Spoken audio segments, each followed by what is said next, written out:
look at here. Alex isn't here. He had soccer practice or soccer games or something going on, so he's going to be a little late. It's like old times when Alex is underway and it was just me and a guest. It's going to be old times for a little bit.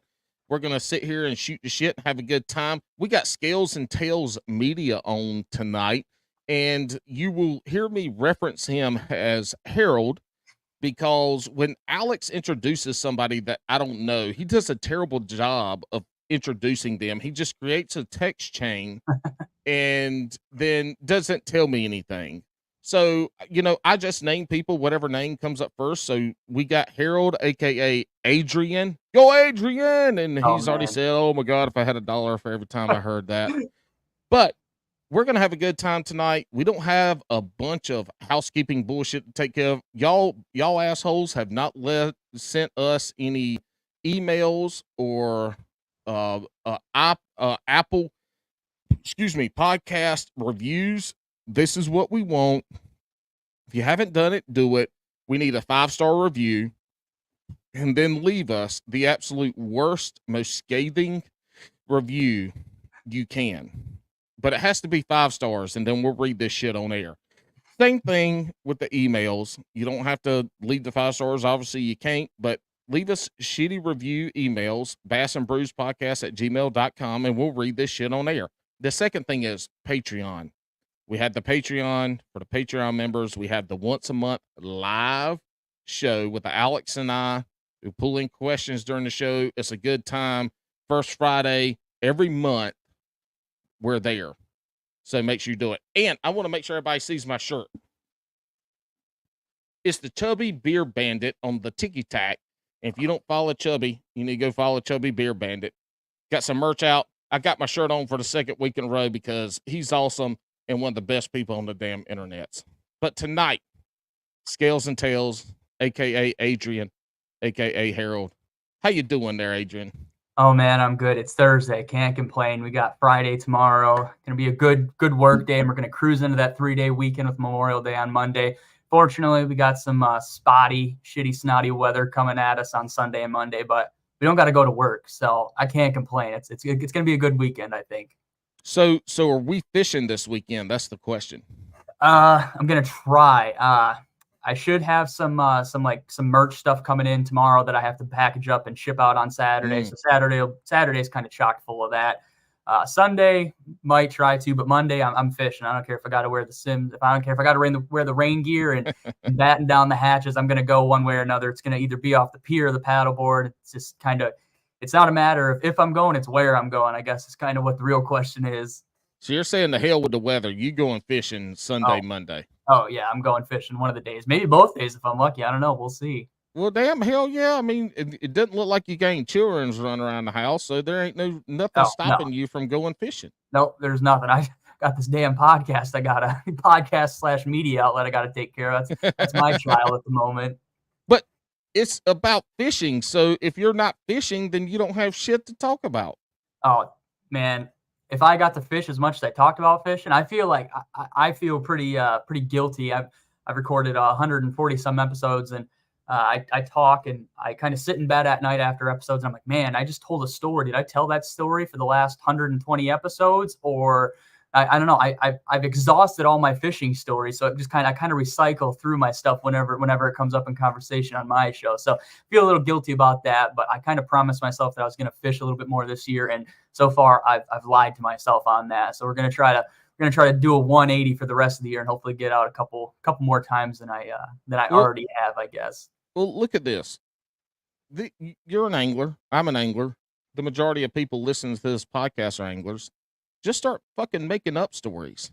And if nobody was out there to question these stories, make some bullshit up. Ain't nobody gonna know the difference. Yeah, right. They're not gonna know the difference. Just make up stories. Or matter of fact, if you see stories on social media, make them your own and just change the names and maybe change the locations, but use the story as your own and make that shit up. Ain't nobody gonna know no difference. That's actually a really, really good idea. I guarantee there's guys who do that. They see a cool Instagram reel and they're like, oh man, I'm gonna tell my buddy that happened to me two months ago and I just never said anything or some crazy shit like that. Yeah, just make it up. Write your little storyboard and just go from there.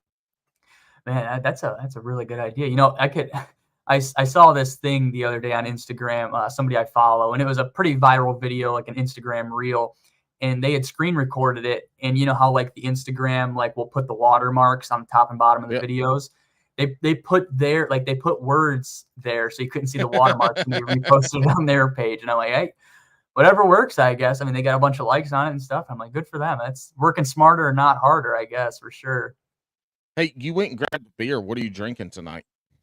So this is gonna be a long-winded answer. Tonight, I'm drinking Arnold Palmer Spiked. That's not. I usually drink Twisted Tea.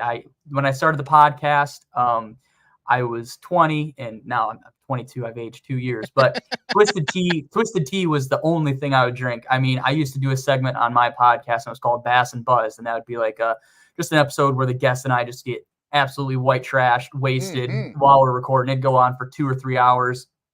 But the problem is I would drink 16, 17 Twisted Teas a night when I was recording one of these episodes. And if you guys are not familiar with Twisted Teas, they have a lot of sugar in them. So when you drink 17, 18 of them, they start to catch up to you. And at the beginning of this year, or it was more towards about this time last year, I was like, man, I'm getting fat. Like I gotta lay off the Twisted Teas. Like I can't be drinking as much as I have been. So I drink still. I just don't drink nearly as much, and I don't drink the real sugary stuff anymore. I usually, like when I sit down, I'll do a podcast, something, I'll have 1 or 2 beers, but nothing too crazy. And I've lost a lot of weight from just cutting out Twisted Teas and eating a little bit better the last 6 months. So I can't complain about that. But I will not turn down a beer. If somebody has one and we're at a function, I'll take them up on that offer. It's gotta be in moderation. Everybody knows that on this podcast, the majority of what I drink are White Claw, but I drink the White Claw Surges. They got 8% alcohol in them. And so that's the thing. It doesn't have a lot of sugar in it, so it don't fuck my stomach up and give me bubble guts. But 8% alcohol, I can drink 4 or 5 of them, be nice and good. Alex drinks his bourbon, and at about the hour and 40-minute mark, we all know when his bourbon's done because he starts to slur his words. So we are all about having a good time and drinking on this for sure. But damn, you don't look like a big fella to be drinking 18 Twisted Teas. I can imagine. Jeez, good Lord. So I used to be like 225. Like that was the peak weight, 225. And I'm not a tall guy. I'm like 5'9", 5'10". So 225, I wore it around, and you could tell. And I mean, like you had a flotation device just above your belt. That's what I've got. That's what I've got right now. Man, so there was this big swim bait gathering on Lake Fork, Texas last April. And the one night, it was Friday night. The event was on Saturday. So everybody was drinking, hanging out, standing in line, waiting for the doors to open up Saturday morning. And I think I drank 32 Twisted Teas and 4 Coronas.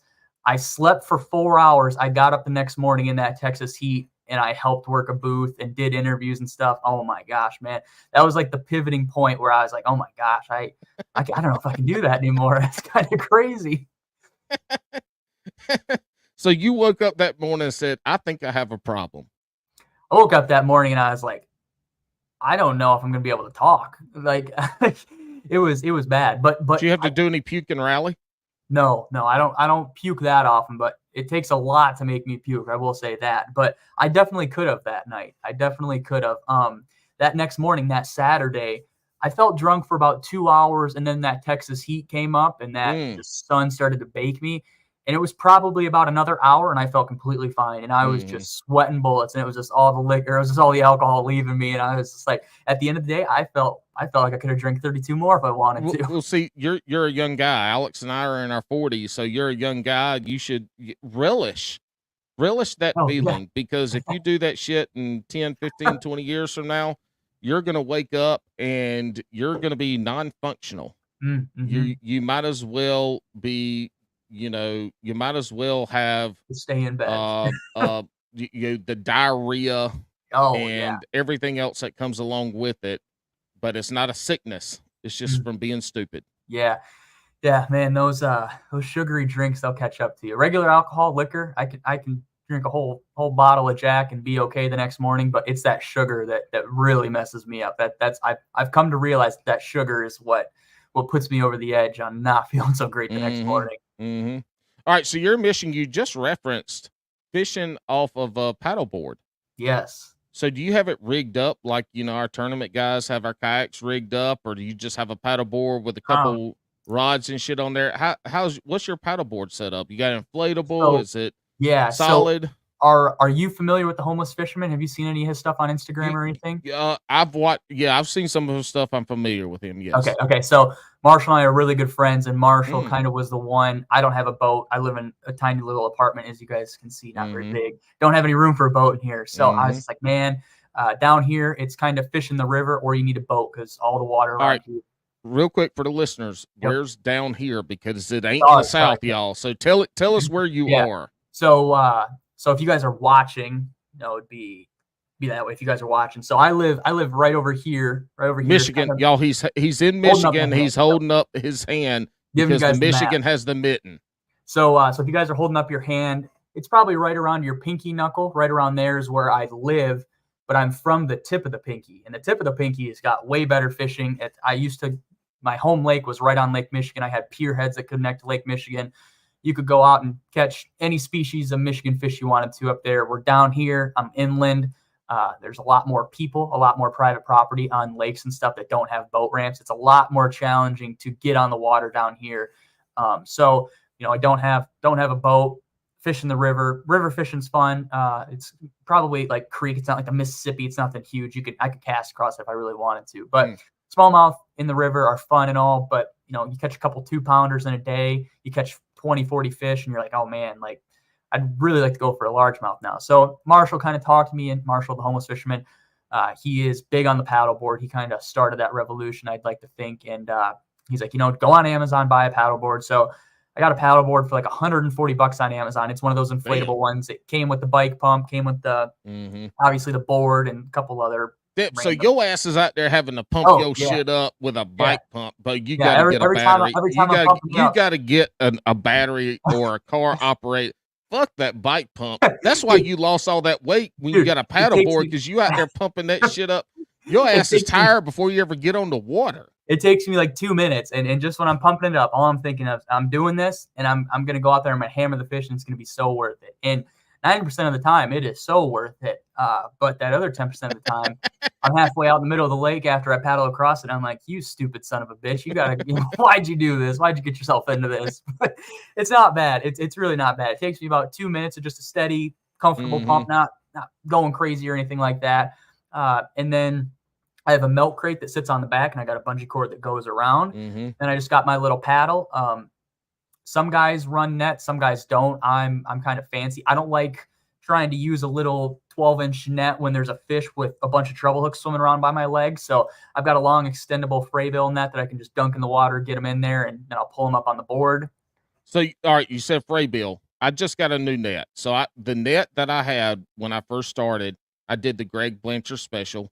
I got the little floaty orange net that's like what with Marshall the little had, short handle.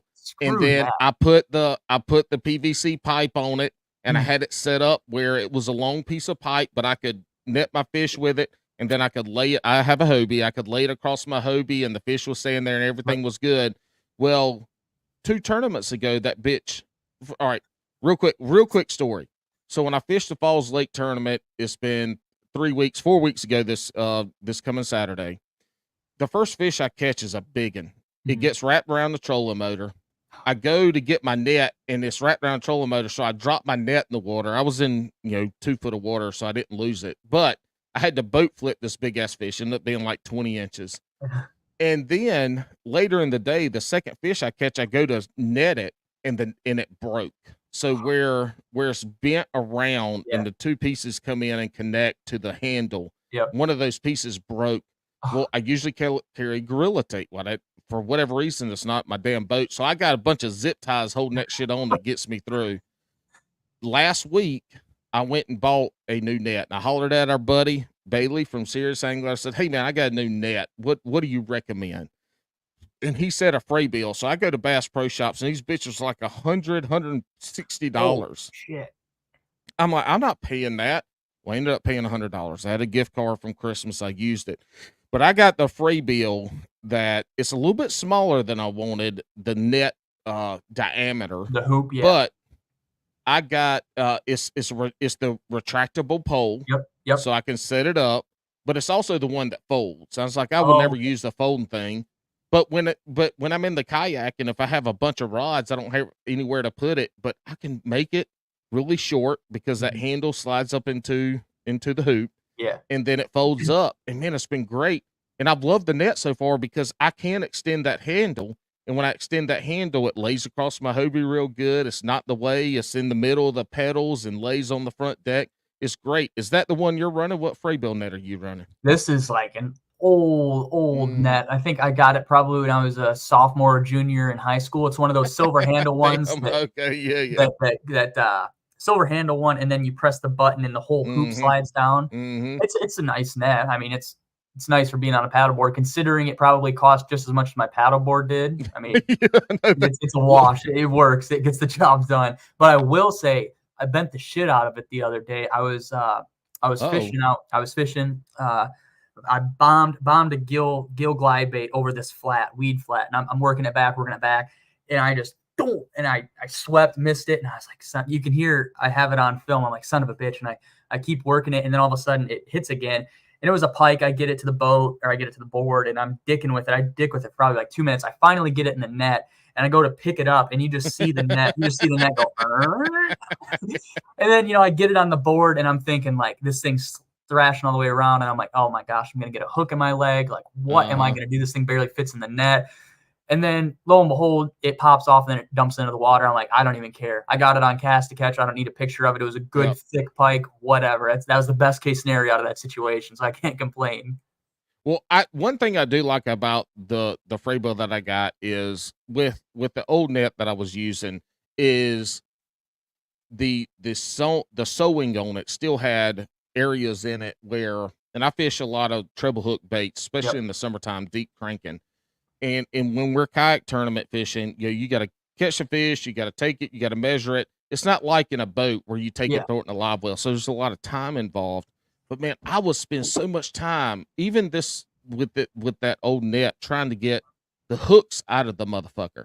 Well, with this one, I haven't caught I haven't done anything with it yet with that, but I do like the net. The net seems set up to have less hook issues with treble hooks than the old one, so I'm excited about that for sure. But I spent some money on that net, but so far it's been good and everything I wanted to do on it. So you're on the paddle boards, you got your milk crate. Are you standing? Are you straddling? Are you sitting your knees? So you don't have like a little bucket or a cooler you sit on or anything. You're just either standing or straddling. Yeah, straddle it, feet in the water. I do want to say before we leave the topic of nets, it is the year 2024. If you're using a cloth net, you need to get with the times. Get one of those neoprene ones. You're going to save yourself so much time with hooks going through that material and stuff. This one was neoprene, but it was still sewn. The sewn edges connecting the neoprene still had that little section of fabric that sewed it together. Well, I specifically, and this was the cheaper of the Fraybills that I got, because the other ones are super heavy. Right. But this one I got doesn't have any of that. It's just the rubber net. Like there's no way, like if a hook gets into it, it should be pretty easy to yank it out or to cut it. And that's the thing when you're kayak fishing with these is you got to be. There are just times where you might have to cut one little section to get your hook out. But this one, I think we'll see how it works out. Yeah, dude, cloth is just a nightmare. We're not fly fishing here. We got treble hooks. If you, thing with barbs on it. Yeah, fuck exactly. That. I mean, if you have ever netted a fish. Yeah, if you have ever netted a fish with a cloth net and you have a drop shot tied on, you might as well cut your line every time because that drop shot weight's going to go through every single hole. That hook is going to be hooked on 3 strands. It's going to take you longer to get that. It's going to take you longer to get it undone if you cut it above the hook and just retie a whole new drop shot rig. And that's saying something because I hate retying drop shots when I do it, but it's worth it at that point in time. Just spend the money, get a neoprene, plastic, whatever. I don't even know what material it is, but it is just so much. It's rubber, so worth the money. It's just I get frustrated when that stuff happens. It's easier that way. So, are you fishing mainly on the bank, on the paddle board, or are you doing any kind of offshore shit? So usually I'll set up. I mean, I'm fishing a lot of glide baits and stuff, so usually I will fish kind of off the bank, casting to the bank. But there's sometimes, like, especially when I'm fishing up at home by the tip of the pinky, where I was telling you guys that earlier, it's a lot of kind of a little bit deeper fishing, more so on the bank, casting out, much like you would if you're fishing on the bank. So it kind of goes back and forth. But I would say majority of the time I'm fishing towards shore.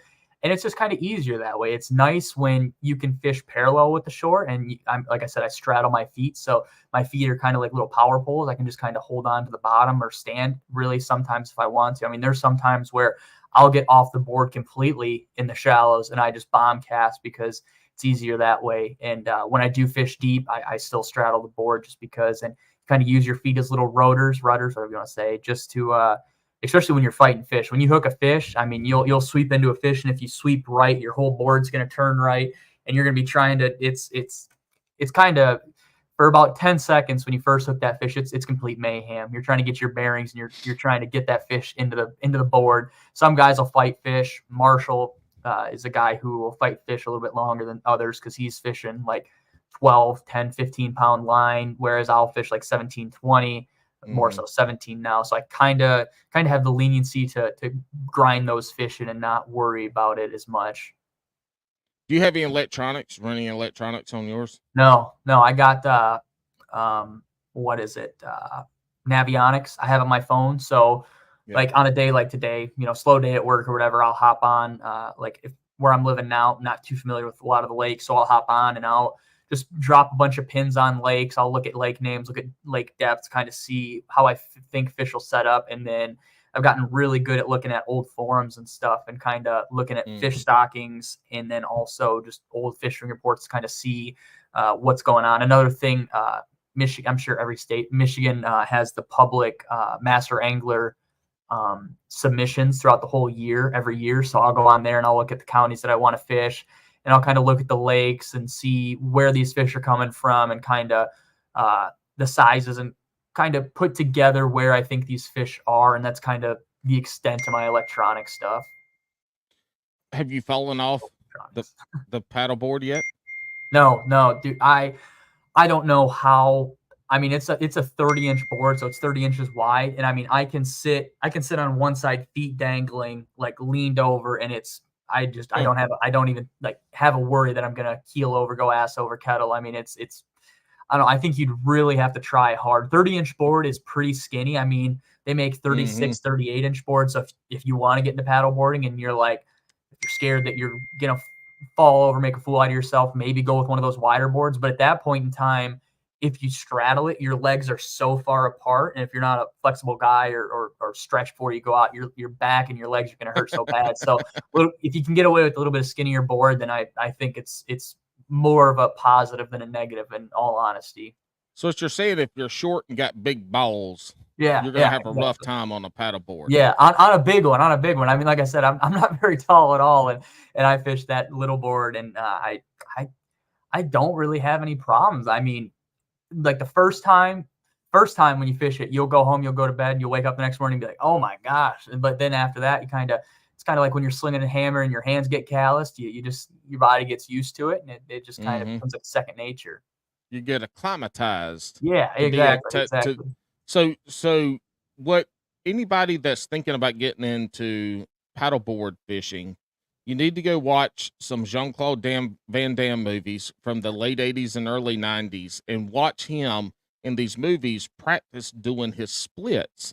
And you need to do those split practices so that you can comfortably fish on a paddleboard.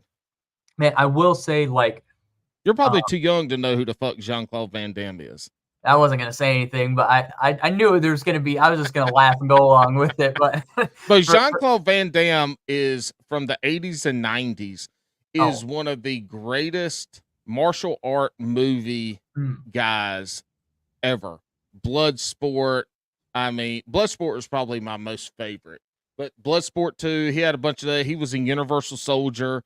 I mean, but anyway, Jean-Claude Van Damme, for all you youngsters out there that are listening, you need to go back and rewatch or watch for the first time ever some Jean-Claude Van Damme movies from the 80s and 90s and see what I'm talking about, because he was a badass in the movie realm for martial arts back in the day, which is goddamn, that's like 30 years ago. That's fucking crazy.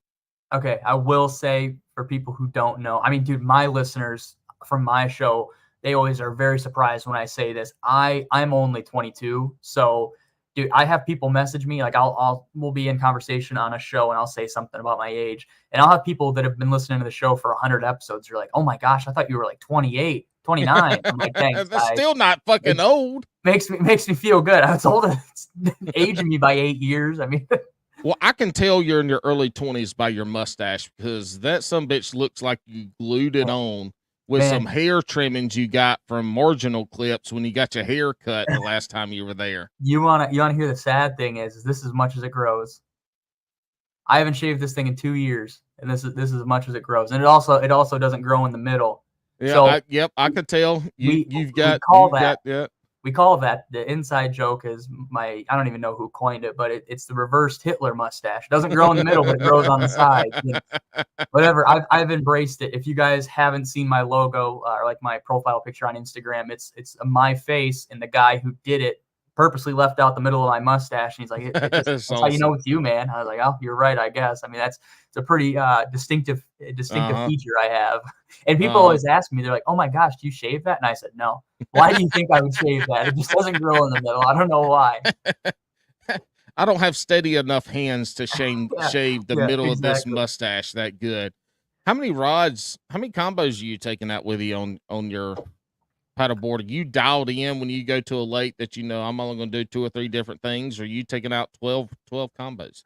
No. So realistically, I'm bringing out 2 rods, like majority of the time. So I'll have on my milk crate, my one side has my Ghetto PVC GoPro arm. So it's got a GoPro with a cap on it facing down. And then on the other side, I've got 2 PVC holders.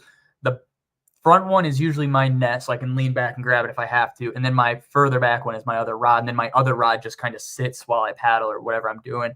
And for people who aren't familiar, I'm like 95%, I'm like 95% swim baits. So when I go out on the paddleboard, it's always 2 swim bait rods. Probably not so much if I go out like Saturday or Monday and Sunday, just because I've kind of started to fish like Kitex and stuff a little bit more, but 99% of the time it's swim baits, it's glide baits. It's usually glide baits and like wake baits is what I'm fishing. So I've got a smaller swim bait rod, 1 to 4 ounces, and then I've got a bigger, I think it's like 2 to 8 ounces. Then I have a really big 8 to 16 ounce rod that I usually don't bring out unless I'm going to fish like the Mother or the 250 or something like that. So you're mainly fishing.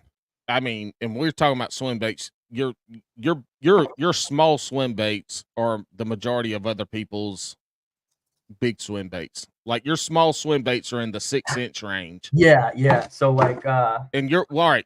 So tell us about your smaller swim bait setup and and here's the reason I'm asking. Like, there's a lot of people that want to throw swim baits and get into it, and they buy combos and they buy a bunch of swim baits and shit and get into it. I'm kind of a cheapo when it comes to it. So I just did buy a rod that is set up for swim baits. I don't have a true swim bait reel. I don't have like a trank or anything like that. So I make it work with my other stuff. Yep. But I've wanted to and have started throwing some of the 6-inch stuff. So smaller swim baits, smaller on the larger side of swim baits. But tell us about your 2 swim bait setups. What rod and reel are you using for those, and what are the weights? So the smaller swim bait more deep in depth than you just did. Oh, you're okay. The smaller swim bait rod is a Leviathan Omega medium heavy. So that's the 1 to 4 ounce. It can fish a little bit higher. Like, I'm not recommending this, but I do fish 5-6 ounces with it just because I'm too lazy. So it's a medium heavy and not a heavy. What's your tip on it? So fast, extra fast, I'm assuming. I can't even remember. I will say, so there's a couple. When you say swim bait rods, everybody's head or everybody's mind that isn't, in the swim bait world, everybody automatically thinks broomstick. And the Leviathan stuff, the Omega series of rods, they're very parabolic. Think of like the one that I use, the medium heavy. Think of it as an oversized crankbait rod. Like that's what it is. Like when you sweep into a fish, it can be a 2-pounder. It'll load up probably about halfway into the blank, and you have there's a lot of parabolic bend to it, which is really, really nice. And there are rods, and I feel like that's kind of the entry level rods. I will say if you want to get a rod, get the Dobbin Fury. The Dobbin Fury has a lot of tip to it. It really parabolic, but some of those which makes sense because you're fishing heavy line, heavy baits with treble hooks. So you need to have some bend in there so you're not yanking the treble hooks out or bending them out. Yeah, exactly. So some of the cheaper rods, they are broomsticks. The old Okuma guides, like not the new ones, the old ones, they are broomsticks, and that's fine. You don't. I as funny as it sounds, I used to use a 6.9 KVD quantum jerkbait rod. That was my first ever swim bait rod, and that was for soft baits. And soft baits, you have to have a really stout rod to drive that hook in because they're like jig hooks. So. I will say I'm not a critic on rods. Like whatever rod you have, as long as it doesn't blow up when you cast it, it's going to work. That's just all there is to it. So I use that Leviathan medium heavy. They're custom production rods, so it's a smaller company that makes them. It's not like the Powell or the Dobbins or whatever it may be. These guys custom roll them in their garages and stuff. So those are the rods I use. They're like $350, selfless. Plug. I do have if you use Scales 20 at checkout, you get 20% off, so it saves you like $80. So say that again. Slow down. Look, I know you in Michigan. Slow down and say the discount code for all our country folk to be able to write it down. Right. My bad. So funny story. I grew up in Alabama. I lived in Alabama for 7 years. So Greenbow. What? Greenbow. Where Alabama, Forrest Gump's from? Like Gulf Shores. You see. Did you ever watch fucking Forrest Gump? I mean, have you ever seen Forrest Gump? I'm going to be honest. I've seen like bits and parts of it, but that's about it. So that's why you didn't get anytime anybody says they're from Alabama, I always ask them Greenbow because Forrest Gump was from Greenbow, Alabama, which ain't even a place in Alabama. And most of Forrest Gump was filmed in Charleston, South Carolina, so in Savannah. But anyway, since you fucked that joke all up, go ahead and continue with you were from Alabama. And all right. Well, yeah. You talk fast Alabama, for some reason. I don't even know why, but go ahead. So if you guys do want to get a swim bait rod from Leviathan or check out their site and just see how much they are. It is a lot of money for a rod, I will say, but it's technique specific rods. So, whatever. If you use Scales 20, SCALES 20 at checkout, save like $80. So you do save a little bit of money there. But those rods are the rods I really like because they are really parabolic. They load up super good. I've had it for 4 years, and I don't think I could count on one hand like how many fish I've shaken off. Just because when they do shake and it's loaded up, it barely unloads, and they're really good rods. And there's other rods, there's other custom rods out there. You got F5 or Lowdown Custom is a California company, and there's a bunch more popping up here and there, and they all make good rods. It's just kind of as fishing does, it comes down to preference, whether it be a price or how they feel in your hand. The Leviathan rods, it's an 8-foot rod that can fish 1 to 4 ounces. They weigh like 7 ounces, full grip, everything. I mean, all things considered, it's a pretty light rod, and all their rods are super lightweight, super parabolic. And some of those other brands kind of have the same style, but they're a little bit heavier and they're a little bit more stout. And it just kind of comes down to what you like. And as all fishing rods, there's technique specific stuff. So that Omega lineup goes from like 1 to 4 is the medium heavy. The heavy is like 1 to 6, extra heavy is like 2 to 8. And then the extra heavy, which they call the Dirty Dragon, I think is 8 to 18 ounces. Like an absolute, that's like a stereotypical broomstick of a swim bait rod. And that's for bigger treble hook baits, like your DRT Ghost, your Roman Made Mothers, that sort of thing. And they have different other lineups. They've got like soft bait lineups. Like I was saying, the soft bait, most soft baits in the swim bait game are jig hook or like beast hook. So when you feel that bite, you got to reel down. You got to give them the beans and all the beans. You got to give them the number 3 with an extra biscuit on the side when you crack them, because you got to get that hook in there. And so obviously those rods are a little bit more stout. And like I said, I got away with fishing a rod that wasn't supposed to be used for swim bait. So like I said, it doesn't matter. It's just more of a convenience thing. Yeah. You can put a screw in with a hammer. It's just going to be a lot easier if you have a screw gun. Well, that screw's probably going to break. That's not a good analogy because beating a damn screw in with a hammer, that bitch is going to break about about a 16th of the way in. All right, so we got the rod. What line and reel are you using? So I'm using a Corrado 200. Corrado K. Nothing crazy. So nothing special. Yeah. Nope, nothing Fucking special. badass reel anyway. But Yeah. nothing. I mean, no crank, no big. nope. What is that? Is that 6-4 or 7-1? So I'm actually using the HG. Okay. Because I like fishing my stuff really fast. So my that's fish, that's a 8-1, I think, right? 8-1. Yeah. So my fish up here in Michigan, I have realized are more of a reaction glide bait fish. So you want a bait that you can fish really fast and shoot around and be super zippy. Whereas like the fish down in Texas and, like Georgia, California, they like those really slow meandering glides where you can work it slow. And I just like that faster gear ratio because I can pick up line and I can burn that thing if I want to. It's easier, in my opinion, to work a HG slow rather than work a 5-4 fast. Like, I don't know, just my opinion. And I can bring in a fish way faster. I can ski in a fish. I can get that fish turned to me with the rod and I can burn it into my net or burn it in onto shore, or flip it, whatever it may be, without a thought that this fish is going to turn on me and I'm going to get my ass kicked type thing. So, all right. So what line are you throwing? Like 20, 25 pound fluoro, or you throwing leaders?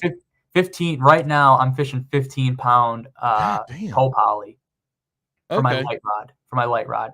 Co-poly and mono just depends on what the store has. Right now I'm fishing that what is it? It's like Basics. Who makes I'm blanking here. Who makes like the Abrazex?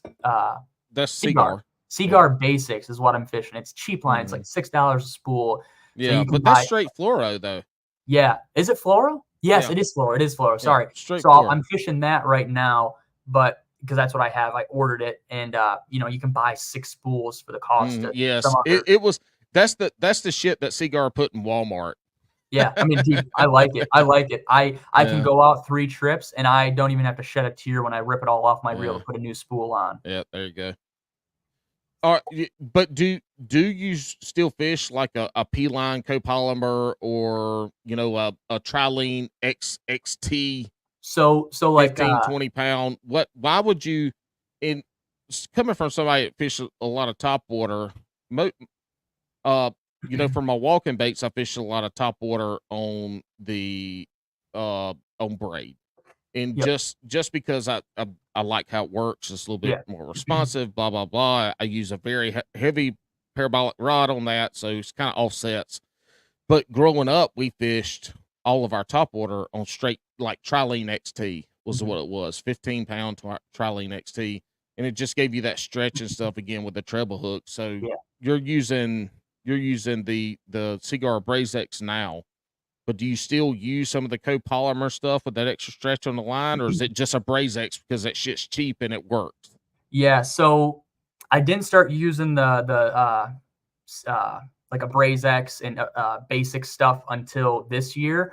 Last year I was all mono, so I was using the Suffix Advanced, like the blue spool, and I was fishing 17 pound. I think it's like straight mono. I was fishing the 17 pound Suffix basic or whatever the hell it is, and I didn't have a problem with that. And it's kind of nice when you do have a parabolic rod, like I was talking about, because I can get away with fishing any line. I don't have to worry about having a super stiff rod where I need to fish fluoro or a line with a little bit of stretch.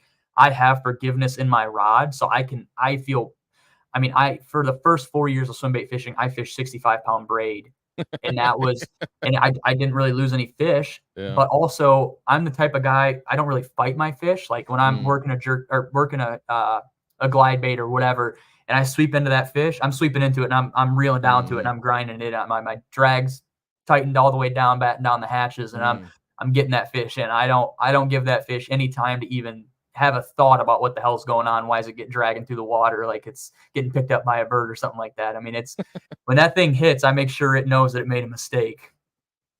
Well, one thing I like about mono is I know a lot of people talk about how fluoro, how tough it is and all this and that shit, but I'll tell you what, if you get a backlash throwing fluoro, you better check your fucking line, because if there's a crank in there, that shit's gonna break.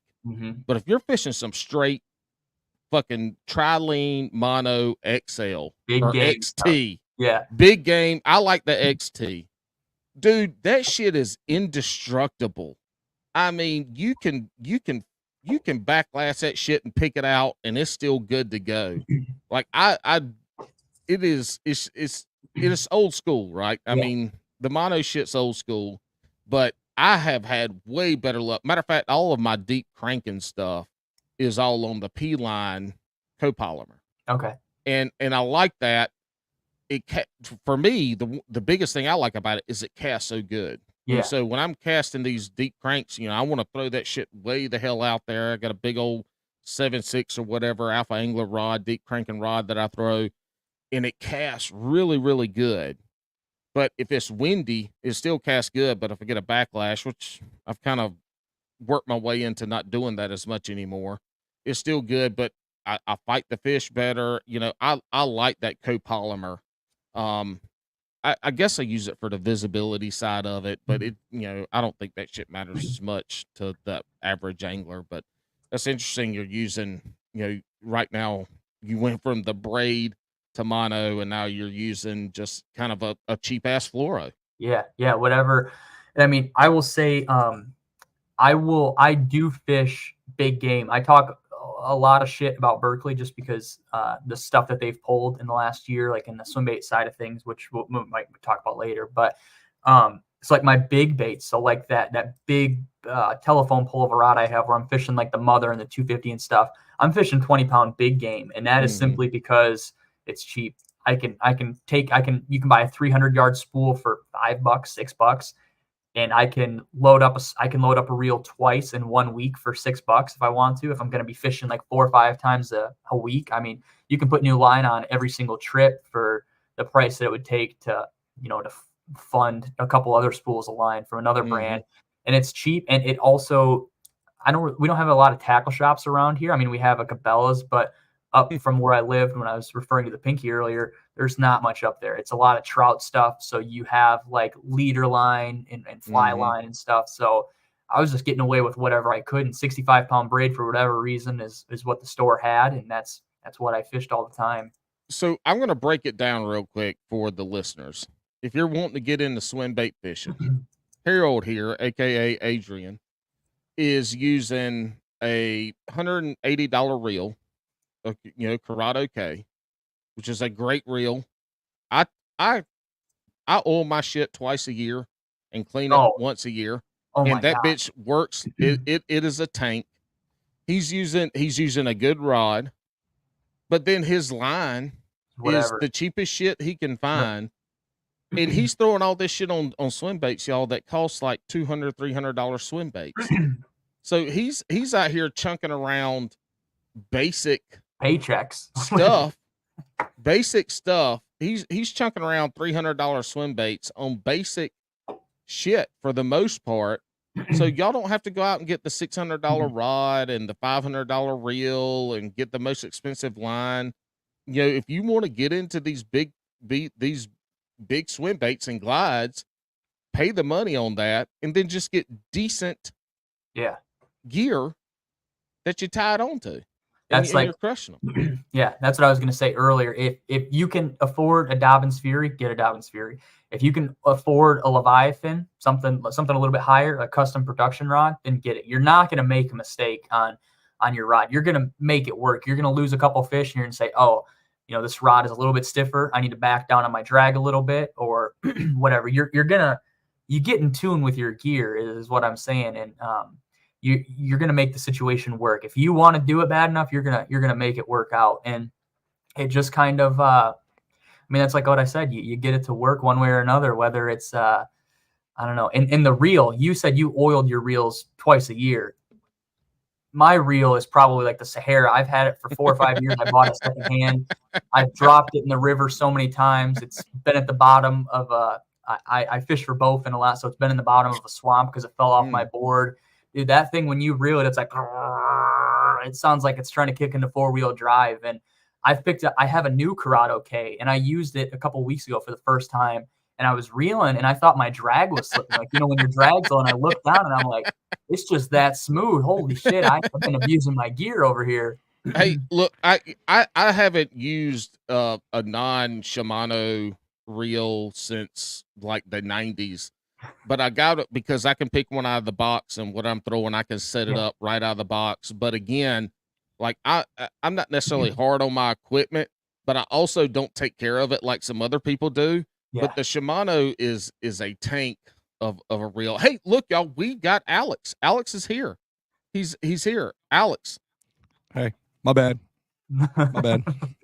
We have done nothing but talk about fishing. So now you're going to come here and ruin all of it. But yeah, we've been talking about, so we'll give a quick little recap to Alex so he can get caught up. We did an intro on where Harold here is from in Michigan. We've talked about him fishing off a paddle board that his good buddy, the homeless fisherman, got him set up in to go fish with. And then we talked about how he has that set up. Are you talking about the actual homeless fisherman, the YouTuber? Yeah, the actual homeless fisherman. Yeah. Marsh, Okay. And then we kind of dove into his setups for the swim baits and glide baits that he's throwing, because he's throwing big ass shit. Like he's throwing $400, $500. Awesome. That's why we had him on here, because he's rich. Yeah, he's rich. Rich. That's what it's called. Yeah, he's rich. He's swim bait rich. Listen, just from coming onto the show right now, if I didn't know who you were and I saw you, I'd be like, man, that guy throws fucking swim baits. You look like every swim baiter out there, basically. Yeah, that's dude, that's how it is. Like I'm actually I do a meme Friday every Friday, and I have a meme that talks about, oh, what am I going to wear tomorrow? One of my 20 black swim bait shirts or one of my 20 army green swim bait shirts? What am I wearing? Hey, Alex, I do know one thing. We need to have a special episode where, listen, I'm talking. Why are you talking over me? I'm talking. He loves Twisted Tea and shit like that, but what we need to do is all of us are going to get a 6-pack of 16-ounce White Claw Surges, the 3 of us, and we're going to pound the 6-pack in 30 minutes, and then we're going to record an episode after the 3 of us pound a 6-pack of 16-ounce White Claws in 30 minutes. Just a forewarning before we do that. I didn't mention it earlier, but when I used to do those Bass and Buzzed episodes, they'd be 3-4 hour conversations. I really like to talk when I get drinking. But the problem is it would always, back early days of podcasts, my episodes would always bottleneck into talking about bowfin, dogfish, whatever you guys want to call it, mudfish. Because that is the love of my life, and when I get really drunk and we're talking about fishing, that's all I want to talk about. Talk about how awesome they are. Talk about how more people need to fish for them. And if you listen, I think there's like 7 or 8 Bass and Buzzed episodes. There's a lot of bowfin talk. Hey, that's okay. You can talk about your bowfin. Alex can slur his words for an hour and a half to 2 hours, and I'll sit back here and talk about fishing. Oh, yeah. It'll be like three separate episodes of a podcast in one. Classic. It would be absolutely phenomenal. Well, Alex, look, I haven't played any games yet because I was waiting on you to get here. So I think we need to do a marry, fornicate, annihilate, and I'm going to let you roll off with Harold here and roll with it. Our first game of the night. Yes. So we like to. Yep. So we like to play, the childhood game. Are marry, you lagging fuck, kill. that You need to far marry behind? one of these options, fuck one of them, and kill one of them. I might be. Yeah, you need to leave and come back because. So your option. No, you leave and come back because you're not lagging on our end, but he is lagging on his end. Leave and come back. All right, let's wrap up while he does this shit. Let's wrap up the swim bait stuff. I don't even think we kind of already wrapped it up. And maybe we'll get to it later, maybe we won't. But it was some good information on folks that are wanting to get started in the swim bait fishing. You gave some really good budget options to be able to get into it and do it. And that's interesting to me because I want to start throwing more this year, but I'm not doing the big shit. Like I'm doing the S waiver. I've got the line through 6 cents. I just bought the line through 6 cents. I can't remember the name of the motherfucker right now. One of the swim baits that I really do like is the chicken gizzard. Do you know the chicken gizzard? Oh yeah. Baits. I know the chicken gizzard. Yeah. So I've got a couple with the beast hooks on them. They're the 5.5 inch chicken gizzard, and then I've got one with the treble hook in it. I've only caught one fish, and it wasn't a big one. It was one of those, the fish was as big as the bait. But I do like them because they're silicone, they're tough. The weedless ones can come through timber. Yeah. And they swim true as hell. So I've been fishing those, but I'm starting to get that game out. And a lot of it is because I see a bunch of buddies of mine fish, especially earlier in the year when we go to these places. They're fishing those lures around docks and around trees and stuff like that. And it might only be 1 or 2 bites, but they're really good bites. So I've wanted to kind of expand on my swim bait game here and that. Yeah, man, it's fun. Like I said, you can get by. If it's the best thing you can buy with your money, get it. You can always upgrade later. The reel, like you can buy any reel, but a lot of reels or a lot of like guys I've been seeing running that Pacifican or Piscifin, whatever the hell it is. Piscifan, yeah.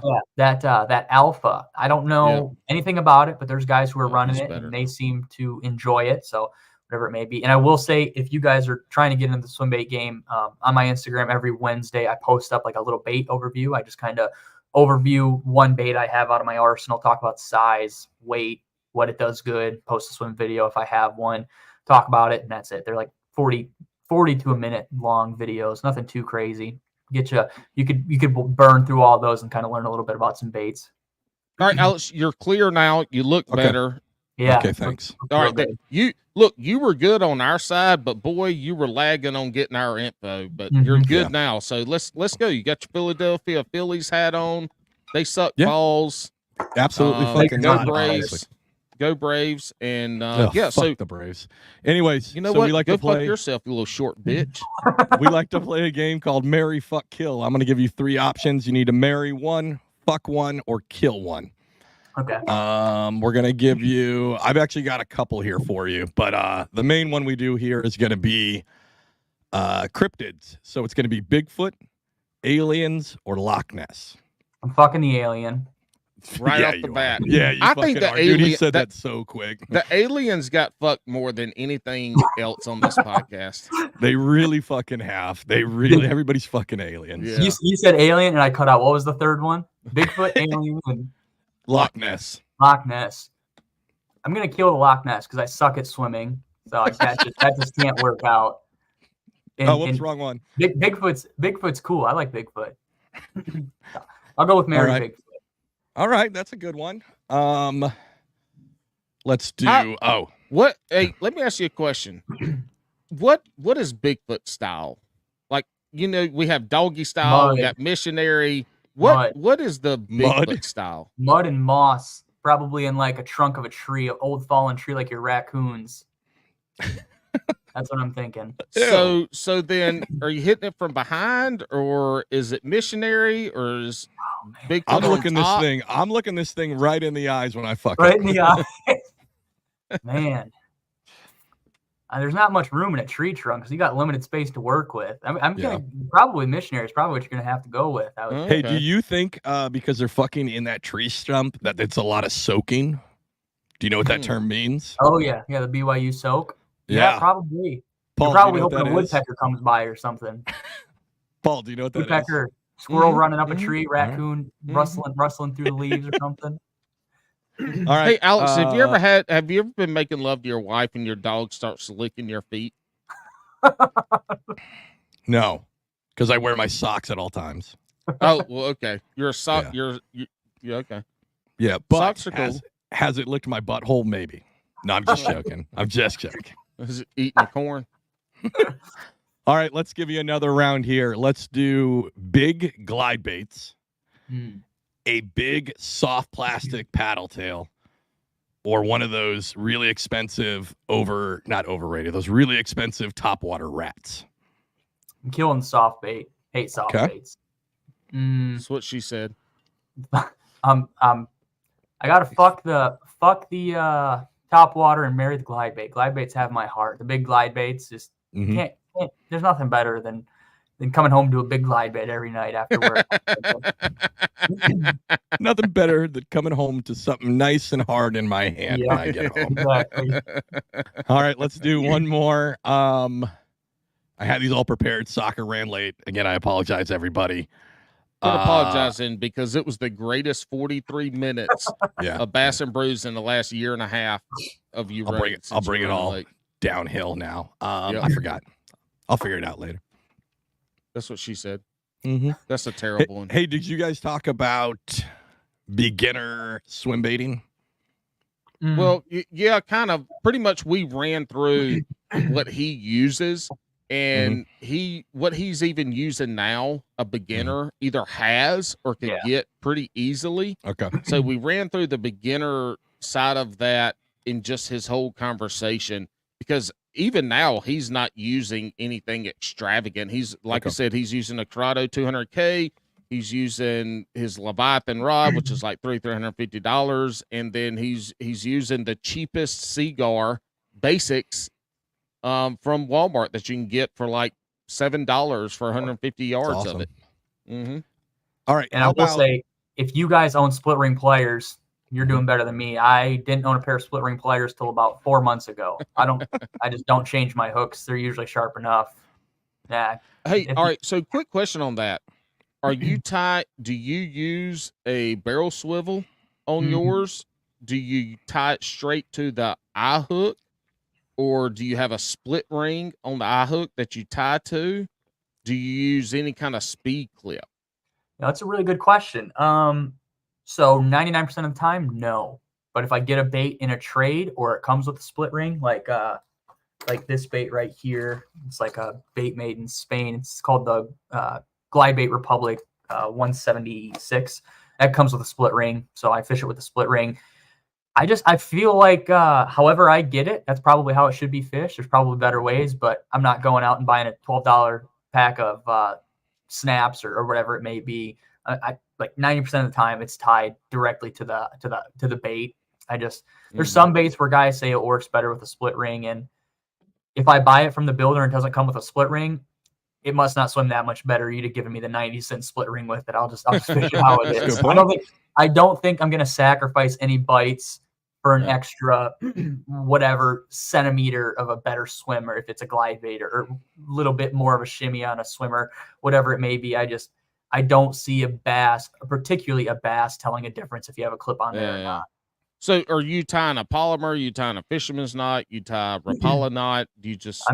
I'm just tying a normal clinch knot, improved clinch knot. I feel keep it basic, keep it simple, stupid. When you start to do, I can do a San Diego jam, which I used to do quite a bit. San Diego jam's really good knot. It's what they use for tuna fishing out west and stuff, and it's a good knot for swim baits. A lot of guys use that, but when you have a long winter and you don't tie baits onto lines, you kind of forget or you get a little bit rusty. And I don't want my first cast of the year to ping off a $200 glide bait. I can tie the improved clinch with my eyes closed. I know it's tied right every single time. There's 9 steps involved, counting when you spin it 8 times for being 8 of those steps. It's a stupid, simple knot that you really can't mess up. And I want a high percentage knot. That's what I tie. I beg to fucking differ. I wrap it, depending on the size of the line, I wrap it 5 or 7 times. I run it back through the loop towards the eye, then I run it back towards the loop end. I wet it, I pull it, and I get hung up a lot fishing a lot of shit that I do, and I've never had my line come back when I broke off. I've never had it come back where it was pigtailed, like the knot gave way. It always snaps off. And I know people love the polar knot, it's the strongest knot, blah blah blah, but the improved clinch knot, I call it the fisherman's knot. I think they're 2 different knots, but it doesn't fucking matter. I don't even know what the fuck I call half the knots I tie when it comes to like drop shots. But yeah, I do the same thing because it can be windy, it can be 6-pound line, it can be 20-pound line, it can be braid. Yeah, it can be dark, and I can pretty much, it's like dark having sex. I can find the hole at some point. It might take a couple jabs, but I'll find it at some point and make it happen. What a fucking wordsmith. What a wordsmith. Man. All right. So you're in Michigan, I heard, correct? Yep. All right. So for somebody just starting out, right? You guys talked about the gear, but the bait. Because I feel like swim bait fishing is intimidating because you are sacrificing catching every little dink, right? Yeah. And from what I've been told, confidence is key. You want to get confidence in that bait. So what's probably like the best bait to start out with where you're not catching every little dink, but you're still getting more than 3 bites in a whole fishing trip. And you're That's also maybe not like spending $100. Let's keep it into that like S waiver, the 6 cents, somewhere around that, probably, let's say that $30 to $50 range. 2 baits. You could have said the first 3 words of your question. I already had my answer. So S waiver 168 in bone. Yep. Beautiful bait. Caught way more smallmouth than I probably deserve to on that bait. It's cheap. It's cheap compared to the stuff that we've been talking about and we'll probably talk about. So you lose one of them, you're going to be upset for 2 hours, but you're going to be at Dick's later that day and you're going to buy another one and not even sweat it. Catch a lot of fish. The hooks on it are really, really good. They come with those, I can't remember what hooks, but they're super quality hooks, not good hooks. They're really, really good hooks. How long is that bait? Oh man, 168 centimeters. It's like 5 1/4, 5 1/4 or something. All right, there. That's not too. No, not. I mean, it's big. It's big for somebody who's obviously getting into it. And then but the you other can throw one, that bitch on a medium heavy. That's fast. I mean, I fished it on that jerkbait rod. It's just a big jerkbait. That's what I always say. A glide bait is a big jerkbait. But and then the other one, without a doubt, it probably is my number one.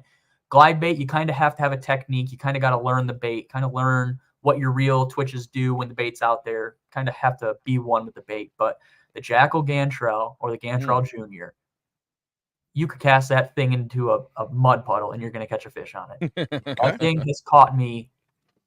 I mean, there's one summer I tried to keep track of how many fish I caught, and I lost track at like 450 because it catches so many fish. And if you're worried, if you're scared, it's a big bait because it's like a 5-inch bait. The smaller one is entirely too small. Do not do this with the small one. The small one's like 3.5 inches.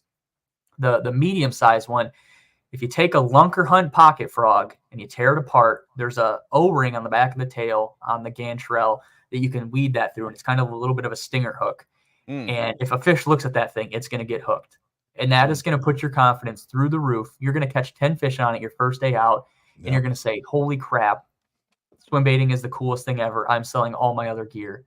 And it just works, man. And it's like a cool bait that you can fish up on top of the water, or if you tie, there's 2 line ties, there's one on the top and then one underneath the chin. And then you can tie the one on top. And if you're into bed fishing or, whatever, you can put a drop shot weight on the chin and drop it down on beds. It can do, it's a Swiss Army knife. Like I always say guys get into swim bait fishing and they fall in love with the Gantrel, and then they start spending their paychecks on all these big baits and the Gantrel takes a back seat. And I think I'm gonna buy another one. I've had quite a few and they've all cracked and stuff because I bounce them off shit. And I'm buying another one this year just because I'm like, I want to get back to my roots because that thing just hammers fish no matter where it is. This is my question about you being in Michigan. And so where you are in Michigan, I'm not as familiar with. You're not fishing the Great Lakes and stuff, so you're not kind of around those 6-pound smallies and come. Oh. If you're fishing, all right, just hold on. Let me finish my damn question now. So when you're thinking about here in the Carolinas, or if you're in Georgia, Florida, Texas, Alabama, all these southern areas, you're fishing these glides, these swim baits, you're hunting for 7+ pounders. What are you, what's the equivalent of the size of fish you're fishing for up there? And how does it translate into the summertime when those fish are going to be out deeper and those big fish aren't going to be shallow? I mean, Michigan, Wisconsin, Minnesota are places that aren't overly huge on largemouth. I will say, if you do your research and looking around, there will be a 10-pound largemouth caught out of Michigan in the next year from a couple lakes that have put out very large fish. But smallmouth as well. I mean, when I go out, my goal is to catch a 7-pounder. My PB is right under 6, and I know that there's 7 and 8s and a lot of water around here. Hey, I'm going to interrupt you real quick. Alex lost his PB earlier. This week. Yesterday. I saw the Instagram post. Dude, I'm not happy about that. But one, why do we have my PB is already bigger than his? Why do we have him on the show, Paul? He said it's under 6. Like, sorry guys, We didn't mean to give you bad information. Like this guy doesn't. I'm just fucking. You with got you. I'm lucky. just You got lucky catching one 7-pounder, and this man catches in like New Jersey. hundreds of Yeah, no 6-pounders. I will tell you year though, round. This fish lucky. that I lost. He does it on a consistent basis. Consistent. This fish that I lost. I'm fucking. I don't ever like overcompensate. Usually, like I'll look at a fish and then I'll weigh it, and usually I'm under. Right? Yeah. I'm telling you, this fish was 8.5 to 9 pounds. Easy. It was the fucking worst. I told Paul, no, this was not a fucking 5-pounder, dude. I'm telling you. And I told Paul about the interaction. Like it snapped off. I yelled fuck.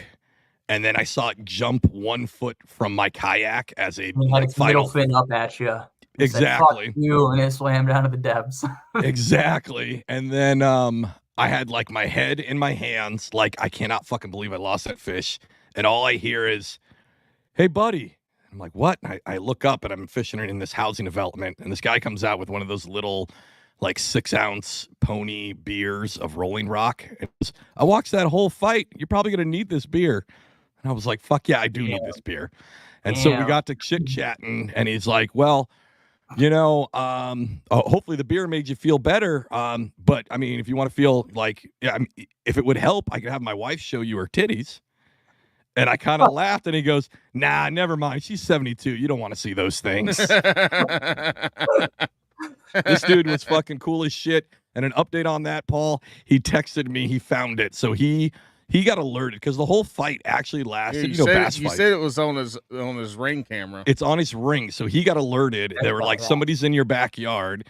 And he looks, and it's me fighting this fish. He comes out to watch it because this thing was like in the air. Like I saw it. You've got to post video evidence, or it didn't happen, since video evidence is available. Dude, it was so fucking like I haven't gotten it yet. He's having his son work on it. His son is also like 50, so it's two old dudes trying to monkey fuck a computer. But hopefully you're listening, Dave. Fucking cool dude. Thanks for being there. He was like, well, get back in there. And I was like, I didn't bring my terminal box and I have no more hooks. And he just went, well, that's not smart. I'm like, yeah, I fucking know. Thanks. I figured that out. Well, speaking of our weekend excursions, I sent Alex a picture on Sunday. I said, look what I did. And it was me holding up a fish with a guy in the background. Alex goes, oh, yeah, you caught a fish. Yay. I was like, no, bitch, look at who it is. And right away he says, it's Coach. Dude wasn't even my coach. Yeah, for folks that know, Coach Powell, he was my position coach when I played at Carolina, and he's a big time angler. Him and I got together. He's back down here in North Carolina at ECU. So him and I got together and went and fished on the Roanoke River this past Sunday. And we got to fish together for a while, and I was frog fishing in the lily pads, and I missed quite a few. I caught mostly dinks. I lost a decent one, probably I guess around 3 pounds. But then that frog bite turned off, and we started flipping in the lily pads. And again, we didn't catch anything big, but man, we caught a few fish. We lost some fish. This is just a good ass damn time. Frog fishing and flipping. I mean, it was in the lily pads. You're talking about, just. As Blaine Upton coined it a couple years ago, we heard the song of our people quite a few times. I love it. All right, so maybe you guys covered this. Do you do any like normal style fishing, or are you primarily? We did not cover that. Bait? So I was swim bait for the last like 6 or 7 years, but this year I've kind of come around. 6 to 7 years. I didn't fucking realize that. He was 10.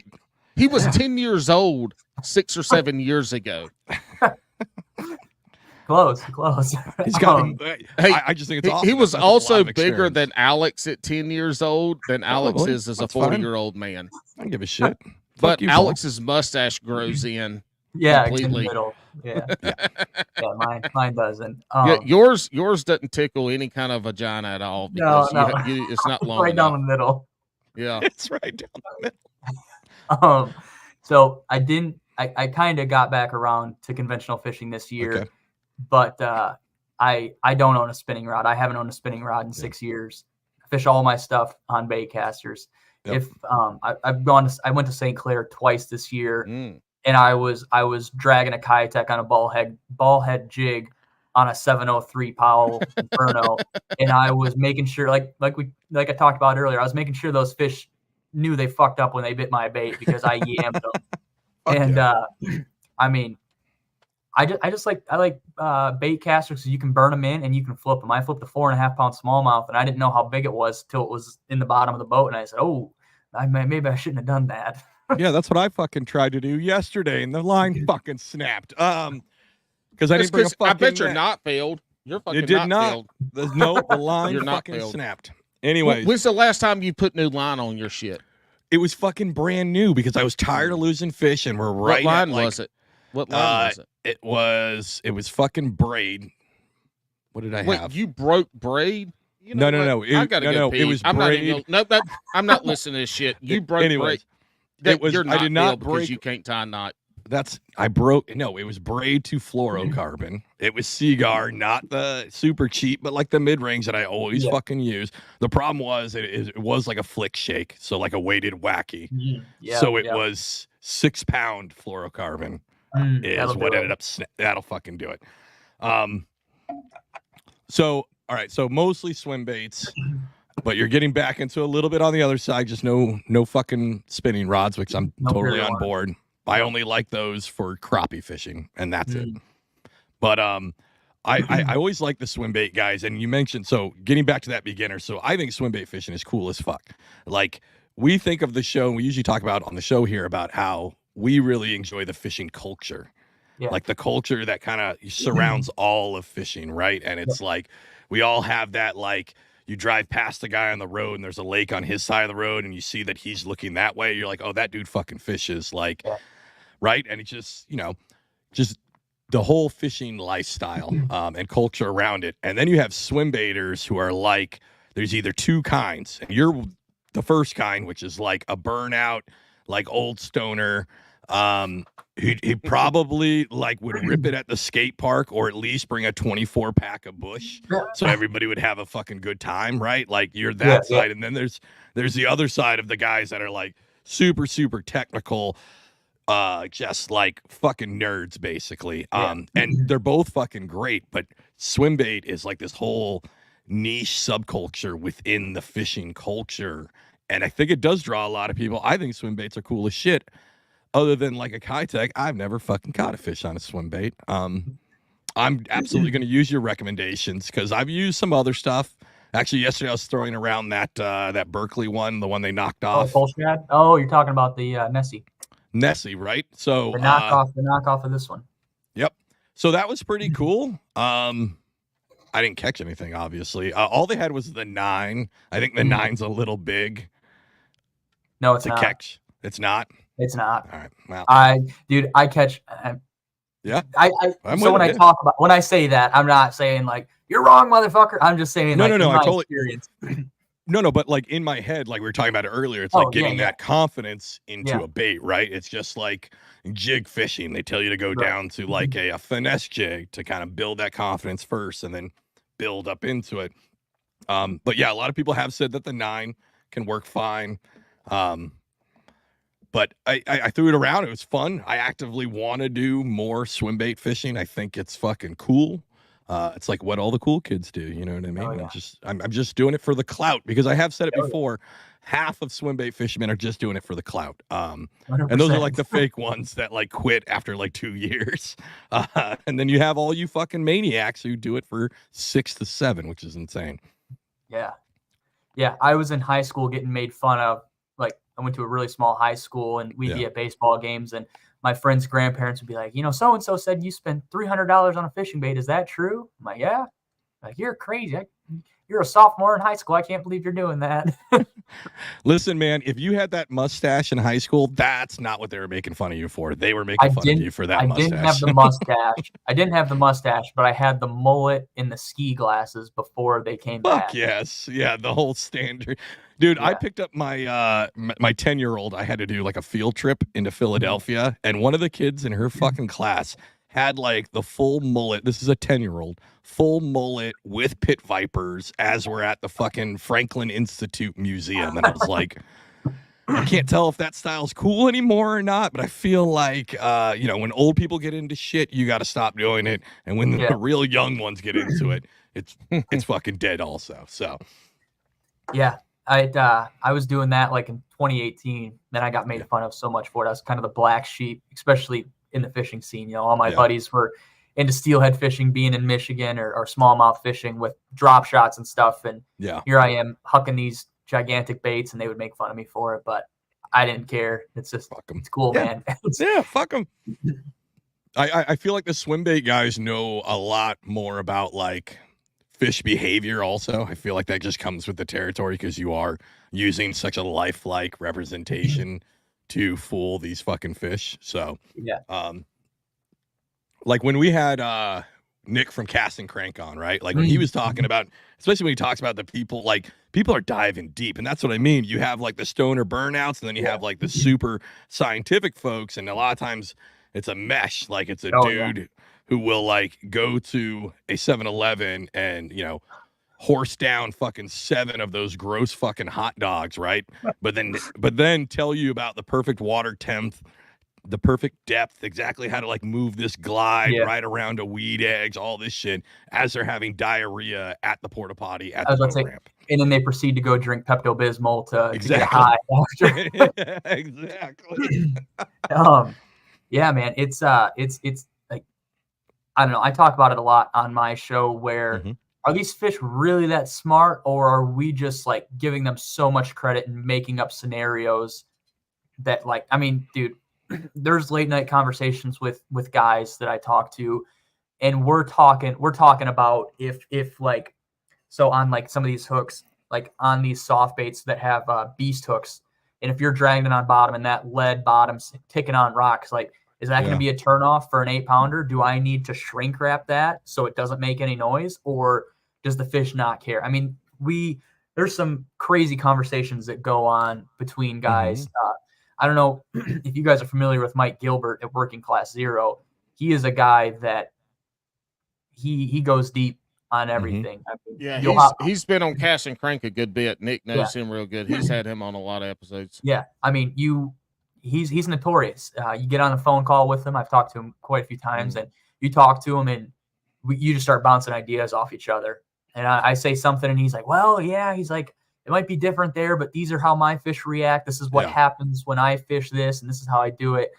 And it's crazy. I interviewed him for the magazine a couple issues ago, and it was a phone interview. So I just had my other phone recording, and we talked, and it was a 3.5-hour phone call. That's a long magazine article that I had to chop up into, like, I mean, it was like 8 pages, like 4 spreads.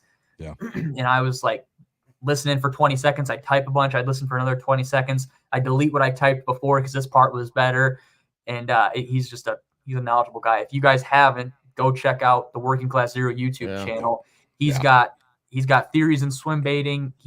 All his videos are super badass. He, being from, that burnt out, whatever side you were talking about, he used to work for Thrasher. He came from the skating scene, and he brings that style with him into his company and with his filming and stuff. And he's super knowledgeable. That's my fucking favorite part about swim bait is there's so many like ex fucking skateboarders that do it. And I find it to be so fucking hilarious. So many ex-skateboarders, many isn't that what y'all were talking guys. about in the text chain with the zine and bullshit that I have no idea what the fuck y'all are talking about? All right, so we'll get to that, but because that is part of it, right? Because you do run a zine, right? So anybody knows that's ZINE, short for magazine. It's history goes way back, but it became really popular in punk rock culture. Or skateboard culture, where you could throw together these kind of DIY magazines. You do this bullshit with your friends, right? You put it all up. I used to do them. Yeah. Like photocopy and stuff. Yep, that's how I did it as a kid. So we would take these like shitty photos of us like doing like simple skateboard tricks, whatever. We put it in there. You make it look all fucking cool, and then you go to your local skate shop, and you'd be like, "Hey, can I just put these out here?" And you just leave them, and you'd be able to grab them from your local skate shop, or you'd hand them out at punk shows. Yeah. So I did that from like 13 to 18, I guess.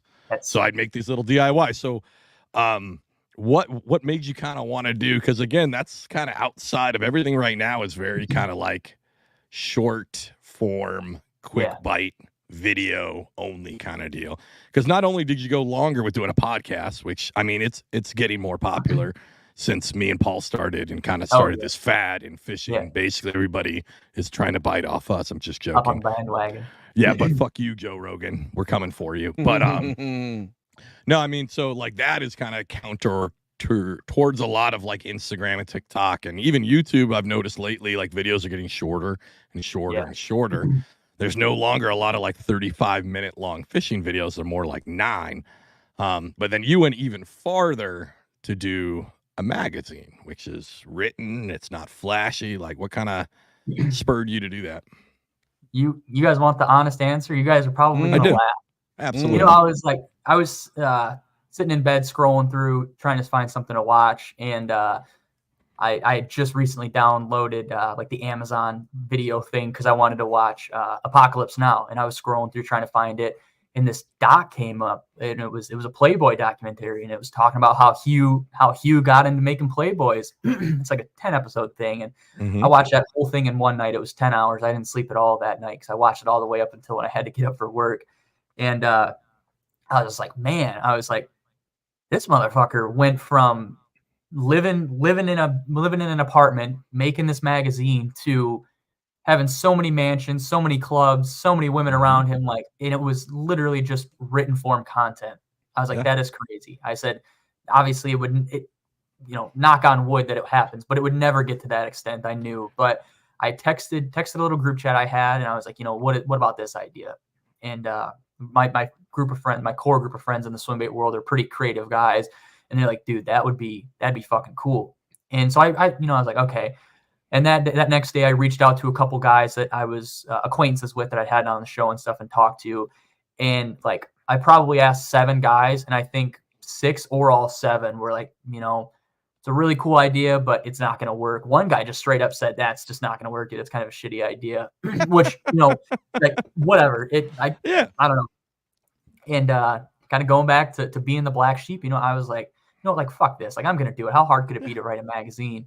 Yeah. And I rewatched that Playboy thing like 2 or 3 times. I just listened to it, and I was just like, damn, like this guy just was sitting at work. He used to write for Esquire, and he got fired, and, he just had a crazy story, and he was just like, you know what, fuck it. I'm going to make something that I want in a magazine. And I'm like, you know what, I'm going to do that. There's podcasts. Podcasts are cool, but kind of like you said, it's on the rise now. There's a lot of podcasts. It's hard to get people to listen to your podcast. Yep. You got YouTube channels, super cool, but every Joe Blow has a YouTube channel. No offense to anybody who has a YouTube channel. No, you're absolutely right. TikTok. I mean, everybody's got TikTok and Instagram and stuff. It's like my thing with Scales and Tails is, what can I do that's against the grain that if somebody else does, everybody's going to be like, Scales and Tails started that first. And I'm like, a fucking magazine. And have sex with a Sasquatch. There you go. And fucking alien. There was actually a group of guys who tried to start a swim bait magazine. Yeah. I'm not going to talk too much on that, but it didn't work. This was a handful of years ago. And I talk about it in my show, the swim bait world. When I got into it, 6 years ago, which wasn't even that long ago, realistically, but back then, and even from 2003 to 2017, really, it was like, we don't care about your fucking paint jobs. If you're not posting a 12-pound bass, we don't give a shit. Like, don't even worry about talking to us. And it's changed so much from that. I mean, it's mainstream. As mainstream as something could be in the fishing industry. You got guys winning tournament trails and stuff with them. They're selling them in Dick's and Walmarts and stuff. Yep. And it's kind of morphed into, I like to call it the Renaissance time. Like, it's all about the cool paint jobs. It's all about the cool posters that you get when you buy a limited edition bait. And I was just like, you know what? I'm getting, a magazine. What better thing to do than a magazine? And the first one was, it was good. The intention was there. I'm terrible at grammar in the English language. So it was an absolute disgrace. Well, you're from Alabama, so I'm from Michigan, grew up in Alabama, but same thing. Difference. Yeah, exactly. It was an abomination to the English language, but the structure was there. It was there. Yeah. People were interested. The first batch, I was like, I don't know like how much money I want to sink into this. At the time, the podcast wasn't making money, so I bought 50. It costed me like $700 to print out 50. Kind of crazy, but I did it anyway. And my website crashed. I had like 350 people on my website when they dropped. Fuck yeah. Yeah, That's dude. awesome. It's really common. Mike Gilbert, Working Class Zero, did a drop the other day at Bates, and people, like when bait drops happen and they sell out super fast, you got people on Facebook and on the forums bitching. People have robots. There wasn't enough baits dropped, whatever. And probably in the last year and a half of doing this, the best feeling I ever had was getting on Facebook like an hour after they dropped, and there was people that made posts that were like, I would have never fucking thought that I missed out on a magazine because the fucking website crashed. And I was just like, damn. I was like, these guys are bitching that they missed out on my magazine. I was like, that's crazy. That's just absolutely insane. And it was something really cool because the first one, if you guys aren't familiar with the cover, so at that point in time when I was working on the magazine, I didn't tell anybody about it. The only people that knew about it were my two close friends, and my parents and girlfriend didn't even know about it. And I talked to them every single day. So I finally get all the prints, and I show my parents and stuff, like, oh, that's really cool. But what does the cover mean? And so if you guys are watching, it's the fucking MF Doom cover. Yes. Okay. So you know what it is, but I do. I have no idea what the fuck that is. It's an album cover, and it's just it's like this kind of rapper guy. Rest in peace, MF. Yeah, so like he's a rapper, and he like kind of makes like lo-fi, just chill music that you can listen to. And it was the only music I could listen to while working on it that I wouldn't get distracted. Like I would just pop in my earbuds and I would just type away for hours at a time. Hey, the next magazine drop. Yes. What's the chances of Bass and Brews being on the cover? I got the guy. So a little bit of teaser. So that's a fucking solid no. That's a solid no. We can't do another one. It's fine. The only issue is I already paid the covers getting made for KGB Baits. He's going to be Listen, this is what we would want on the fucking cover, okay? Look, we don't need to be on the next cover, but one of the future covers coming, Bass and Brews being on the cover, I think should be it. I mean, let's do it. Two guys who don't fish or catch fish on swim baits, but we're here giving you a platform. Nothing better for a swim bait magazine. Hey, these guys fucking suck at catching swim bait fish or even fishing swim baits, but we're gonna put them on there because they are two handsome ass motherfuckers. Oh, the Facebook comments would be fucking lit. They'd just be like, what a fucking traitor. How dare you put these fucking, they own spinning rods, you piece of shit. Yeah, it's the cover of Alex and I in cartoon form with big heads and little bodies with spinning reels upside down. It's going to be like it's going to be like those the carnival drawings, like where they draw the girl like with the big cheeks and like the big gums, and it's like super animated. Yeah, that's what the cover it'll be. It'll be like both you guys in a bikini. You're fishing on a little rinky-dink boat. There's like I've worn a bikini on this. I've worn a bikini on this podcast. Get you, source material for that one. Yeah. Hey, let me ask you something. Have you ever had breast milk before? Oh, Jesus, Paul. Okay. You're Well, missing out. Maybe when he's born. But Well, I mean, as an adult. Okay. You haven't been an adult long, but have you ever had breast milk as an adult? Okay, you need to try it. It will change your fishing game. One, I love the whole idea of doing it, and it's really funny because I have had this idea. The breast milk? No. Oh shit! I thought he was about to start talking about drinking breast milk. No. I had an idea about doing a zine because I had done it in the past. You know what I mean? And I was like, I think it'd be cool to do it again, right? And I was and what's funny is I had like the same idea as you, where I'm like, I don't fucking see this a lot. Yeah. And so like I have like something brewing, right? But then I found your shit, and I was like, God damn it, he beat me fucking to it. Well, I mean, I'm still gonna do the Bass and Brews one. We've got a whole thing. Maybe you can do an article, because what we want to do with ours is a way for listeners of the show to be able to submit articles and pictures and all that shit, and the homies basically get like a digital, because we're gonna go digital. I ain't paying $700. Alex is talking. I have no idea what the fuck Alex is talking about, y'all. So I would be willing to bet 99% of the Bass and Brews listeners have no idea what the fuck he's talking about either. we're all lost, and there's 1% that know what's going on, and they're going to enjoy the shit out of it, and the rest of us going to be like, I have no idea what's going on. Alex doesn't even tell me the names of the guests that he brings on. I have to make their name up in the chat and then call them by the wrong name for 2 hours of a podcast episode because I have no idea. I think it's cool as on. shit. And again, doing it that way, such a DIY style, like we talked about before, it fits in kind of with the swim bait guys, like we talked about. A lot of them are ex-skateboarders, ex-punk rock guys, and that's all like built into it. And even like the baits themselves, that takes on a very punk rock feel of it's like, well, this is what I want, so I'm just gonna fucking make it myself.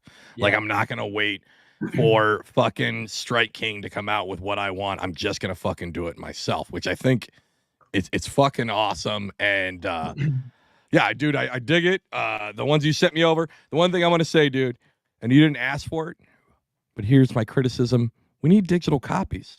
Like, I mean, you can sell them for a little bit less. I mean, well, actually, however you want. You can do whatever you want, but you can sell them for less, right? And people would buy that shit. Like, I would buy those if I couldn't get the hard copy. You know what I mean? Yeah. I think I'm going to start. So previously, it was all pre-order stuff because I can't put a $2,500 bill, but 100%. But now I'm just biting the bullet. I'm buying X amount, and once they're sold out, they're sold out. And what I'm going to start doing, this is first time it's ever public information because I didn't actually just think about this till today.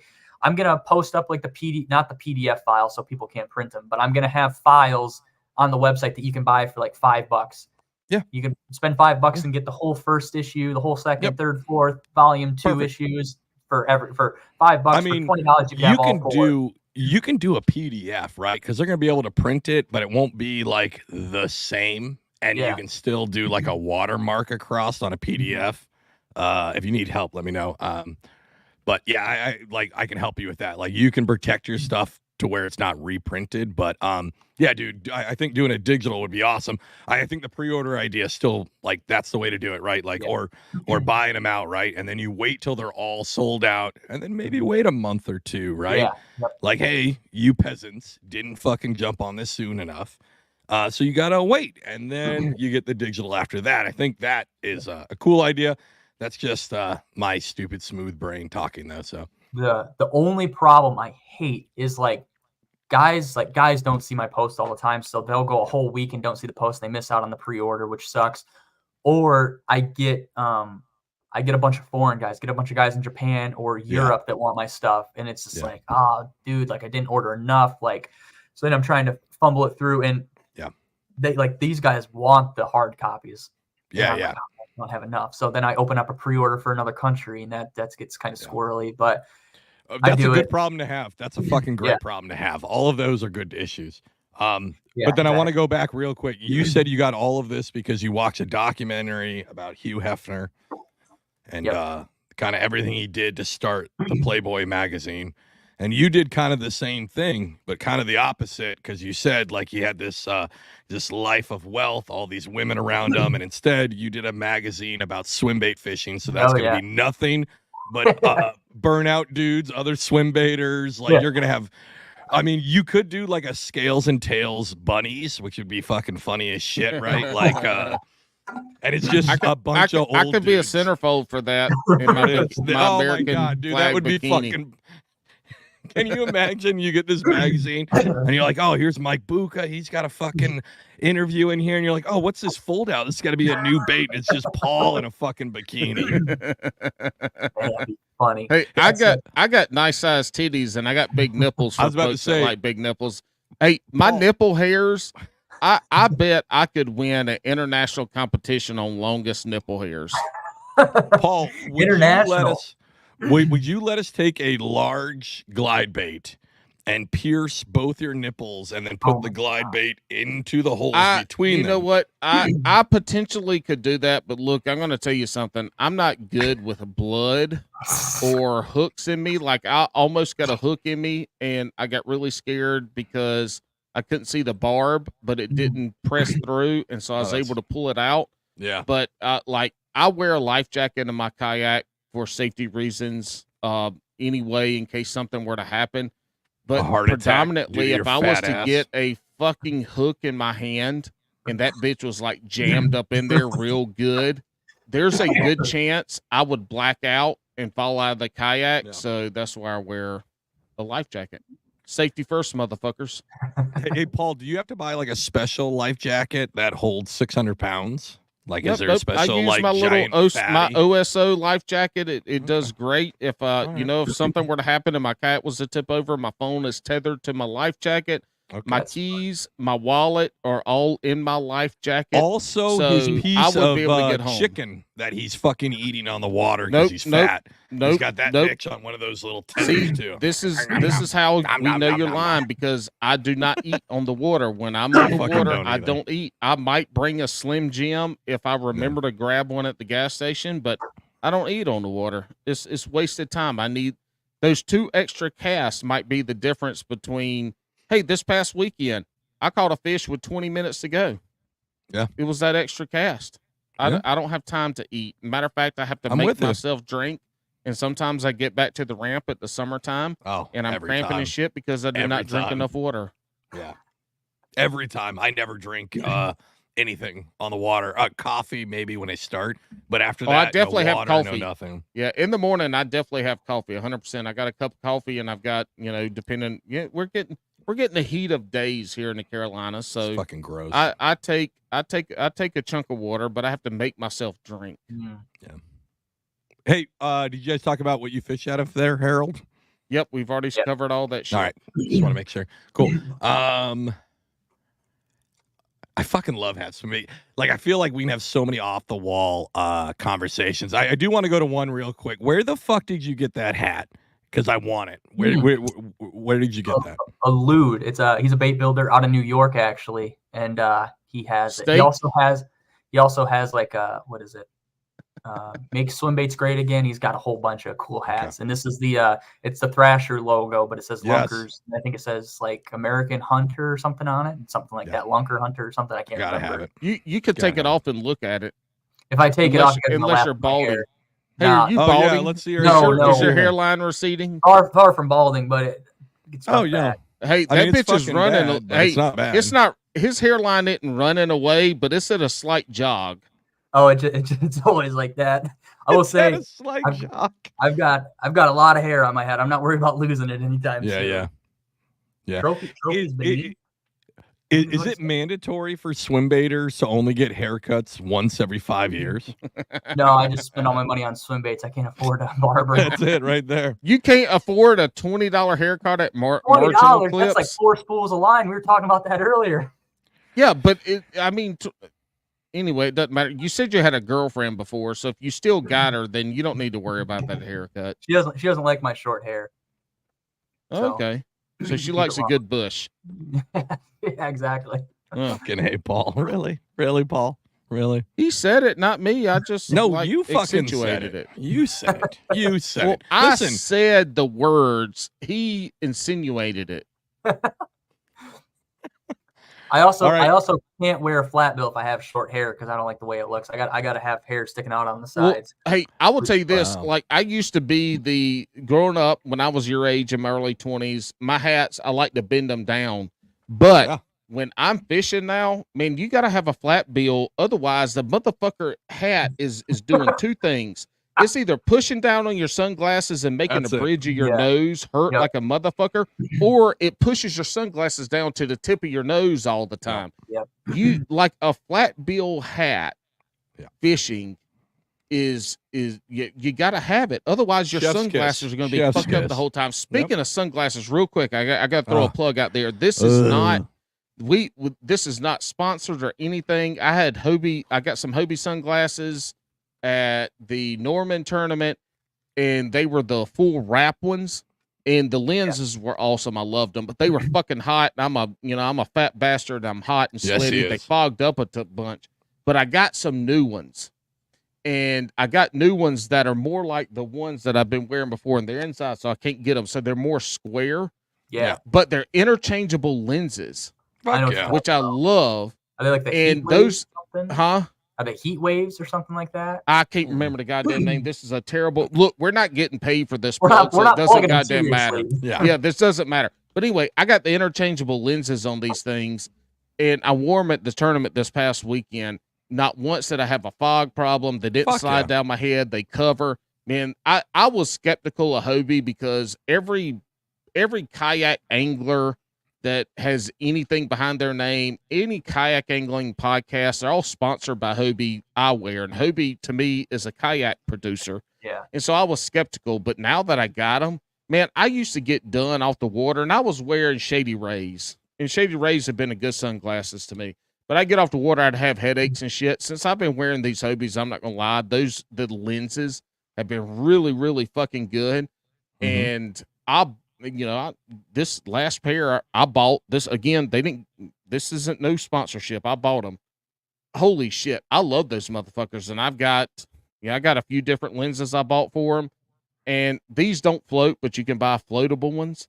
But man, I'm 100% for fishing sunglasses and for the money. I mean, they're a great price point for the money.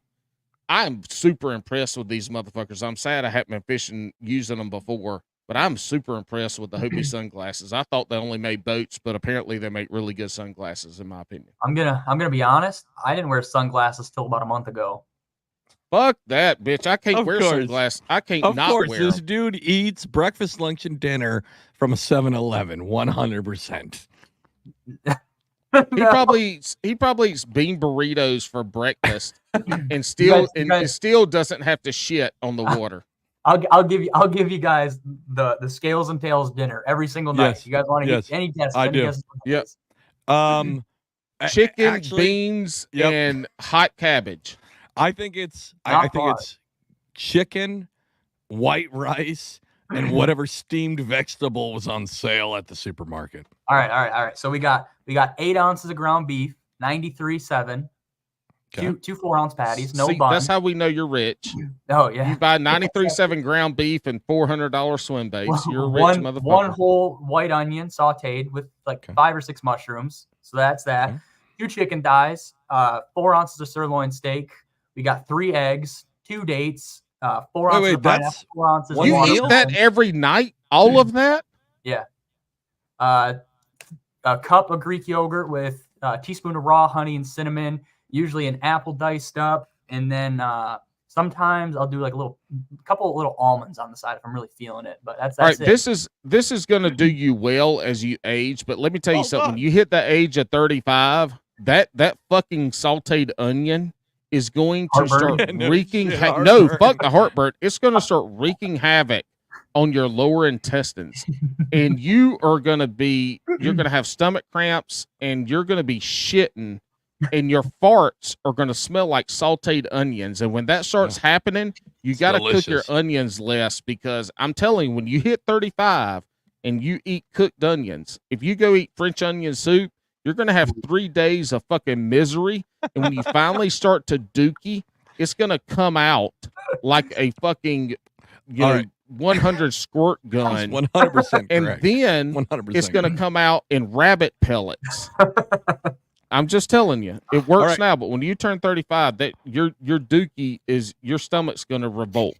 I missed when you dropped the age, and I don't because I was late. That's my fault. But so you were in high school. I didn't apologize. I said that was my fault. That's not apologizing. You said you're in high school in 2018, right? Yep. Okay. So Paul, I think, and I can tell specifically from what he said he ate, Paul, this is our first Gen Z kid on the show ever. What? Hold on, time out. How old do you think I am? We'll throw an age out there. I don't know what Gen Z. I know how old you are. Well, if you were in high school at 2018, it's 2024, so you're like 24, 23, 24. See, this motherfucker, you can tell he got a goddamn GED. I turn 23 next Saturday. We'll say that. Okay. So I'm 22. Yeah. 22. Yes. You're good. Paul, you're good. I was fucking right. I was fucking fuck you, You Paul. said 24. The bitch is he's 22, about to turn 23. Yeah. That is not that's not close to 24. But he just laid out the most Gen Z fucking meal plan, which is like, I've got some ground beef, 97%, 3%, some quinoa. That goes without drinking the Twisted Teas. I've lost 50 pounds since January. So that's good. Good for you. Yeah, I mean, maybe ease up off the Twisted Teas. He'd be all right. right. I don't drink them anymore. Good. He look, he don't want diabetes. I could have been a walking billboard for Twisted Tea this time last year. We were discussing some previous outings while drinking Twisted Tea, and it Twisted Tea is just fucking he drank gross. 34 one night. Yeah, they're just because you can't taste the alcohol, and it's fucking gnarly. Like, look, let me tell you something. If y'all want to drink a lot of vodka and not know you're drinking vodka until the next day, you need to drink Sprite-ka. And that is 4 shots of vodka. Okay. It could be the cheap vodka, 4 shots of vodka. It is 2 shots of Sprite and a capful of lemon juice concentrate. Yeah. And you got a full cup of ice. It's called Sprite. Seems on point. It will, like, you have no idea you're drinking an alcoholic beverage until you wake up the next morning in a pool of pee in your bed. Yeah. I've realized as I got older, the carbonation is what kills me because then I feel bloated, right? So I just found out, and I'm not the biggest seltzer guy because I don't like the carbonation. That's what gets me. So I like Happy Dad because it's less carbonation. I had a couple of those this weekend. Just shake them up. So what I'll do is sometimes if I don't want to do any like of that. Right now, I'm drinking lukewarm White Claw regulars because I've already had 3 surges. But if you shake them up real good, the carbonation goes away when you pop them open. But here's what I found. There's a brand called Noca, Noca, and it stands for non-carbonated, and it's a seltzer with 0 carbonation at all. It's made with then it's 50%, not a seltzer. Correct, it's not, but it's made with 50% juice, and it's only got like 10 additional sugars on the back end of that. You're going to get the sugars from the pineapple juice that's in it and shit, right? But it's only got 10 additional sugars, and they come in at fucking 9.5%. Damn. Yeah, they are fucking awesome. They are the new sneaky summer where I'm just going to get fucking blitz drunk at my in-laws this summer at their parties. I can't wait. I just bought a 12-pack of them. I'm so fucking excited. Look, we're an hour and 46 minutes in, and Alex isn't slurring his words yet because he's 45 minutes I started late. Because I started fucking late. Listen. No. I've been on a gin kick lately, too. Yeah, when I go up home and I hang out with my dad, we drink a lot remember of when gin. I was 22 and I was super into gin. My dad's only 43, and he drinks a lot of gin still, too. So I got time, I think. Your dad's my age. Your dad is me and Paul. You're on a podcast with your dad. Yeah, pretty much. Has your dad ever had gout? No. If he keeps drinking gin, he's gonna have it. No, no, he'll be all right. There's no there's no sugars in the gin. It's red meat. No, it's not the sugar. It's like red meat and beer and like tomatoes and stuff that give you gout, right? That's what flares up. Paul has it. Liquor. Bourbon, that should have. Those are the dark liquors, right? Yeah, you get buildup. It's buildup of uric acid, which is in primarily red meat, fish, shrimp, shit like that. Bourbon, whiskey, your liquors are bad, and then certain beers are bad. It's buildup of uric acid, and they make crystals in your joints. And it is look, I would rather it's also when I would rather be constipated with fucking sand spurs, shitting sand spurs than having gout. Damn. Back to the gin. I fell in love with gin at 22 years old. And it was at this place called the Crowbar in San Diego, California. Is there shit on the street? Or not? No. So the Crowbar has a Wall Street type feel to it in that all the liquors are displayed with their prices, right? So as people keep buying one type of beer or liquor, the price goes up because the demand is more, right? Yeah, that's sick. So me as a fucking drunk ass fucking sailor at 21, not even 22 at that point, I went in there and I was like, look, gin, a shot of gin is 75 cents. I'm going to have a fucking gin and tonic. And I fucking love gin and tonics. They're wonderful. They're great. And I didn't find out about them until they were super cheap. That's the best time when to find out about them. Dude, this bar, I recently went back like a year and a half ago, and they still do the same shtick, right? And it is fucking, obviously the prices have increased because that's how our world is, but it's really cool to still watch a younger generation go, fuck, I really want that. But this garbage, Rumple Mints, is fucking 50 cents right now. Like, it's fucking amazing. Yeah. Shout out to the Crowbar. You guys should fucking support us. The middle bar is all Wall Street. The top part of the bar is a library. And they don't have like normal bar attire, right? Or shit you sit on. It's just big, comfy fucking chairs.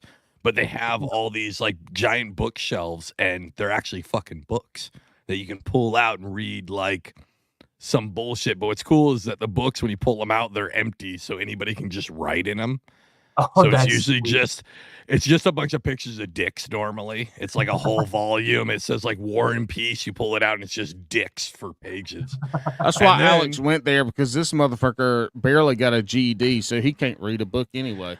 And then when you go to the basement, they have a basement floor. When you go down there, it's just this dirty, no light dance club basement.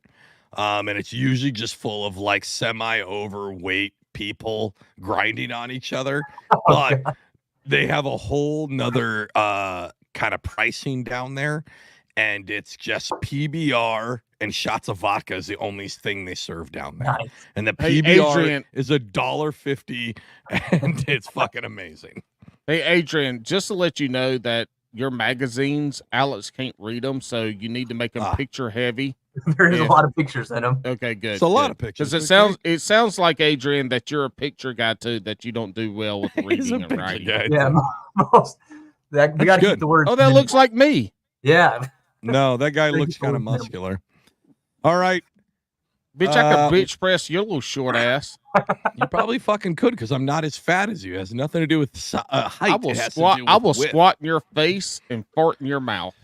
All right, we're going to hit to the part where the Brewskis, they are a very loving group of people, but they can be very particular, and that's the next section we're going to get to. So before we get there, I want to give you an opportunity to kind of shout out whatever you'd like to at this moment.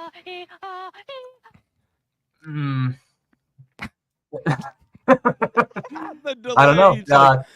Like your socials, where people can find you, whoever's sponsoring girlfriend, your side chick, your mama, your daddy. Damn, you got somebody out there. Instagram, if you guys want somebody loves you.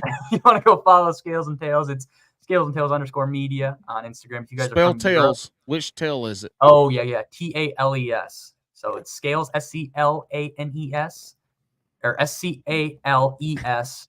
The letter N. He's reading his own name on this video podcast. _media, MEDIA. I was. Scales and Tails Media Instagram. We got a YouTube channel as well, so same thing. And if you guys are, for some reason, from Europe or Japan, we also have those Instagram pages too. And then just shout out the boys. Shout out Marshall, the homeless fisherman, and Phoenix Pickner. Those are the two core group guys. You have a podcast, right? Oh, I do have a podcast. Yeah. Scales and Tails. It's just Scales and Tails. You're terrible at this, Harold. The thing is, we were bad at it. I'm not used to being on other podcasts. Like, I'm used to guys listening to my podcast, so they know where the hell to find me. So, yeah, Scales and Tails. Oh, fucking Mr. Fancy Pants. I'm not used to being on other people's podcasts. I'm 22 and motherfuckers know who I am. I wouldn't go that far. Scales and Tails on everywhere you listen to Bass and Brews. It's all on the same How are stuff. you the only 22-year-old that's not on TikTok? I am on TikTok. What the fuck's wrong? Oh shit, you are? I just don't. He doesn't do anything. Got it. Sidetrack. I fished for a long time, got into swimbait fishing, and then I fell out of swimbait fishing for about a year and a half. Got super big into car photography, and that was when TikTok kind of started, and I gained a decently well following on TikTok from my car photography. Then everybody loves a 14-year-old taking car photography. Oh, essentially. But it blew up. It got a whole bunch of views and stuff. And then I just kind of got back into fishing. So I just kind of rebranded it as the fishing page. So, okay. All right. I think it's Scales and Tails, might be Scales and Tails Media. I know there's like, you should come check us out on TikTok. Come check out Fish Talk. Fish Talk is pretty awesome. I could do a complete centerfold, like 5-page centerfold for Scales and Tails, and really put the tail in Tails. Really put the tail in Tails. So gross. I could put All right. I could put the titties in titty too. All right, before we get to this, the part everybody's waiting for, remember to sign up to the Bass and Brews Patreon if you want to be part of Last Call with Alex and Paul. That is the live show we do every month with every producer of this show. First Friday every month. Correct. I'm sorry. You're right, Paul. And come if you guys want to do that, it's patreon.com/Bass and Brews. Go check it out. We sit there live. We're going to talk. I've got something fucking spicy for fucking June that Paul is not going to be excited for. So make sure to check that out. But great. It's either wrestling content or skateboarding content. Listen, I'm going to be, I'm trying to look at the date. Yeah. So I'll release it here. Guess what? We're going to have a whole episode that's called Paul, Do You Remember? Because I have so much. I tell you what, history from Paul. We have got to stop having these motherfucking Patreon episodes on Fridays before tournaments. That's like, your fault. This shit is killing me. I don't know what to tell you. These people pay great money to be a fucking producer. They pay $3 a month. They pay $3 a month. That's right pretty now. much free. Yeah, it is. Free. But starting September 1st, it's going to bump up. So you've got a couple more months. We keep saying that, but you don't know how to change the price without. I do know. Oh, you got to make another tier for it. I think. Yeah. I know how to do it now. We've had a bunch of people tell him what to do, and the motherfucker still don't do it. No, because you said. Anyways, I'm going to call him lazy. I'm going to call him lazy, and he's not doing his job. But I ain't doing it. He don't do shit. Paul does never. Anyways, we covered that at the beginning of the podcast, Alex. Fantastic. I show up because I'm the talent. Shut the fuck up. Guess you know what? I didn't. It's time. Boys and girls, let's see how far down the rabbit hole we can go today. Woo! It only takes one. All right, we are going to hit the world-famous shotgun round. We're going to ask you a series of rapid-fire questions, and all we want is your off-the-cuff answer. We don't need an explanation unless we ask for one. And then again, fair warning, this is going to take you to the highest highs to become a serious angler or to the lowest lows to the dark water. So you ready? Oh, I'm ready. All right, is it Wacky Rig or Texas? Wacky Rig. I didn't expect that from a swim bait guy. I was thinking we were going to have a 3/4 inch fucking bullet weight on there and an 8-inch worm and a fucking 6/0 hook. I didn't think we was going to throw no fucking wacky rig. Bitch, you don't even have a spinning reel. You guys want the explanation? Yeah. I didn't know how to fish a wacky rig until like 2 or 3 years after getting into swim bait fishing. Well, you just fucking throw it out there and reel it in. I thought a fish isn't. Why the fuck is a fish going to eat that? And then I got into it and I'm like, damn, this thing catches a lot of fish. It does catch. All right. Is it Crocs or flops? Crocs. Okay. I is it Crocs? Go ahead. Yeah. No, go ahead. Is it Crocs or Hey Dudes? That's a fucking stupid question. Still Crocs? All right. That's Nobody fine. knows what the fuck a Hey Dude is. Oh, a lot of people know what a Hey Dude is. Just because you do. They're bitch sandals. I've got like 6 pairs. My girlfriend used to work at a shoe store, and every time she did a pair, oh, these would look good on you. Motherfucker, I can only wear 1 pair at a time. I don't need 6 pairs. Are you gonna spend more on Hey honey, hold on. Hey honey, it's like your boobs. There's only 1 pair at a time I can deal with. I mean, I'm not saying if you wanted to bring in 3 or 4 extra pairs of boobs, but I'll make it work. But realistically, I can only handle 2. I mean, I've only got 2 hands. Are you gonna spend more on a rod or a reel? Ooh. Rod. Okay, I knew that. I knew that. You missed all the beginning, Alex, where I knew I kind of picked it up. Rod. Yeah. Yep. On your way to the water, is it hype music or slow jams? Hype music. Sure. And what does that mean for you? I want to know this from a 22-year-old. I really do. Your hype music? Hold on. I want to hear what you guys think. No, bitch. Oh. This is our podcast. We're asking you the questions first. All right. You answer first. On the count of 3, we'll say an artist That Okay. I already have, like, I know what it's gonna be. I'm good. All right, ready? One. Are you two, good, Paul? three. Oh shit. Are you good, Paul? Think of an artist right now. Actually, let's just go in a circle. Do you want to go in a circle or do it all at once, Paul? So we're gonna circle jerk it. I'll go first. My penis isn't big enough for y'all to Go. hold. So it's either Tupac or Wu-Tang. Okay. Mine's Old nothing. school. I don't listen to shit on the way to the ramp. He's a weirdo. Silence. Mine is Kid Cudi. Okay. It's Cootie. Little Daydreamer or what the hell's that song? Is it Daydreamer? I can't think of it. No. Day and night is what you're trying to Day think of. and Look at night. these fucking 22-year-olds don't even know their own fucking genres. God damn it. Anyways, no, yeah, it's that, but it all depends. Because I like a little slow going to there because I don't tournament fish or any of that bullshit. So Yeah, I listen to silence. yeah, I listen that's to it. the wheels on the road and the wind in my hair. Yeah. It's either Tupac or Wu-Tang, or it's like I like some it. Marty Roberts, Johnny Okay. Cash. Okay. I dig it. That's good. Hey, In a 7-hour session of fishing, you'll catch 5 2-pounders and 1 7-pounder. I think we know this answer. 1-7. There we I go. think it's Yeah. a swim bait guy. Yeah. I think we fucking know Yeah. this answer. I only catch one fish every time. What's it matter if it's a two Yeah, or a no seven? shit, right? But he still hasn't caught a 7-pounder, so it's He definitely still the fucking 7-pounder. hasn't. Yeah, we got this swim bait expert on, and somehow I've got him beat on PB still. But Yeah, but he's 22. He's got a lot of years to he's catch got up. a lot of fucking years. God damn. Paul, we just got reached out to this kid who is still in high school and he wants to be on the show. And I'm like hesitant. Well, he just graduated, so I guess technically.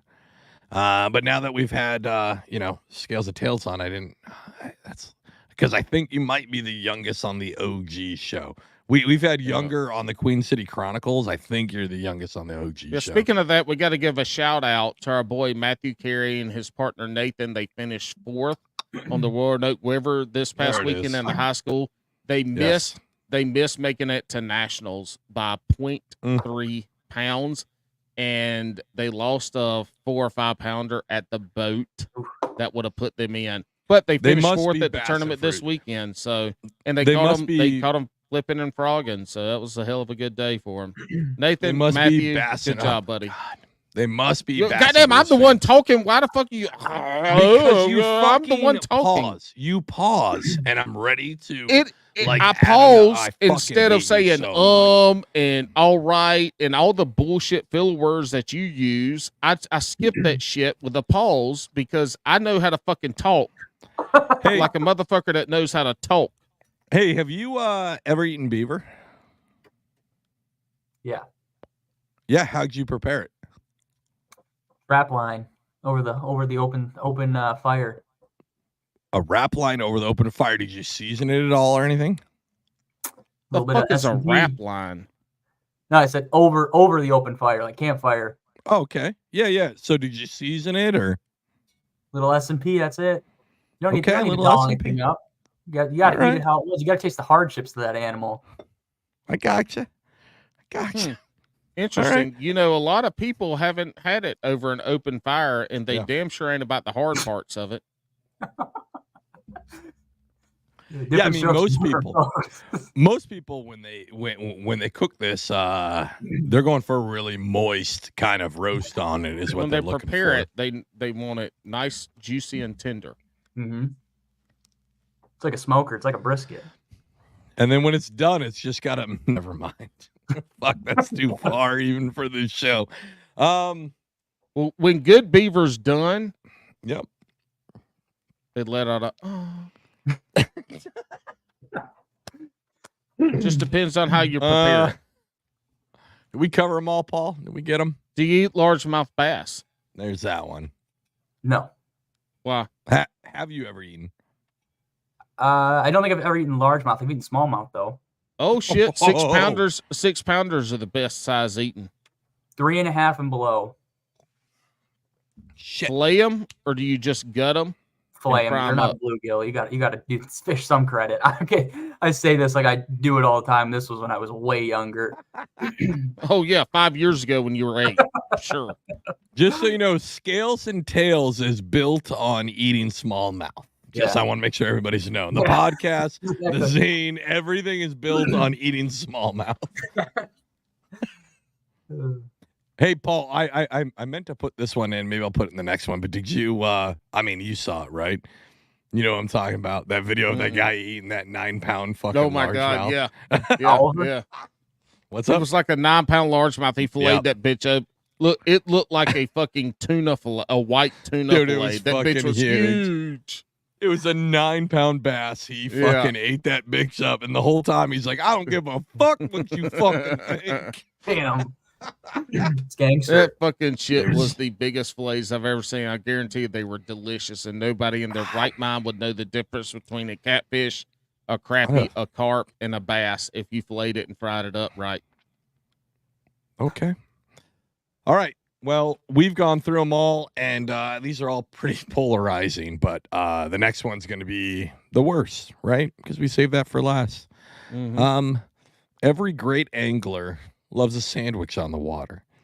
What are your top 3 sandwich proteins? Salami, number 1. If this motherfucker says quinoa, I'm kicking him off the show. Just shut right the now. fuck up. Don't lead him into his answers. Let him answer the question, motherfucker. God dang. Salami, turkey, chicken.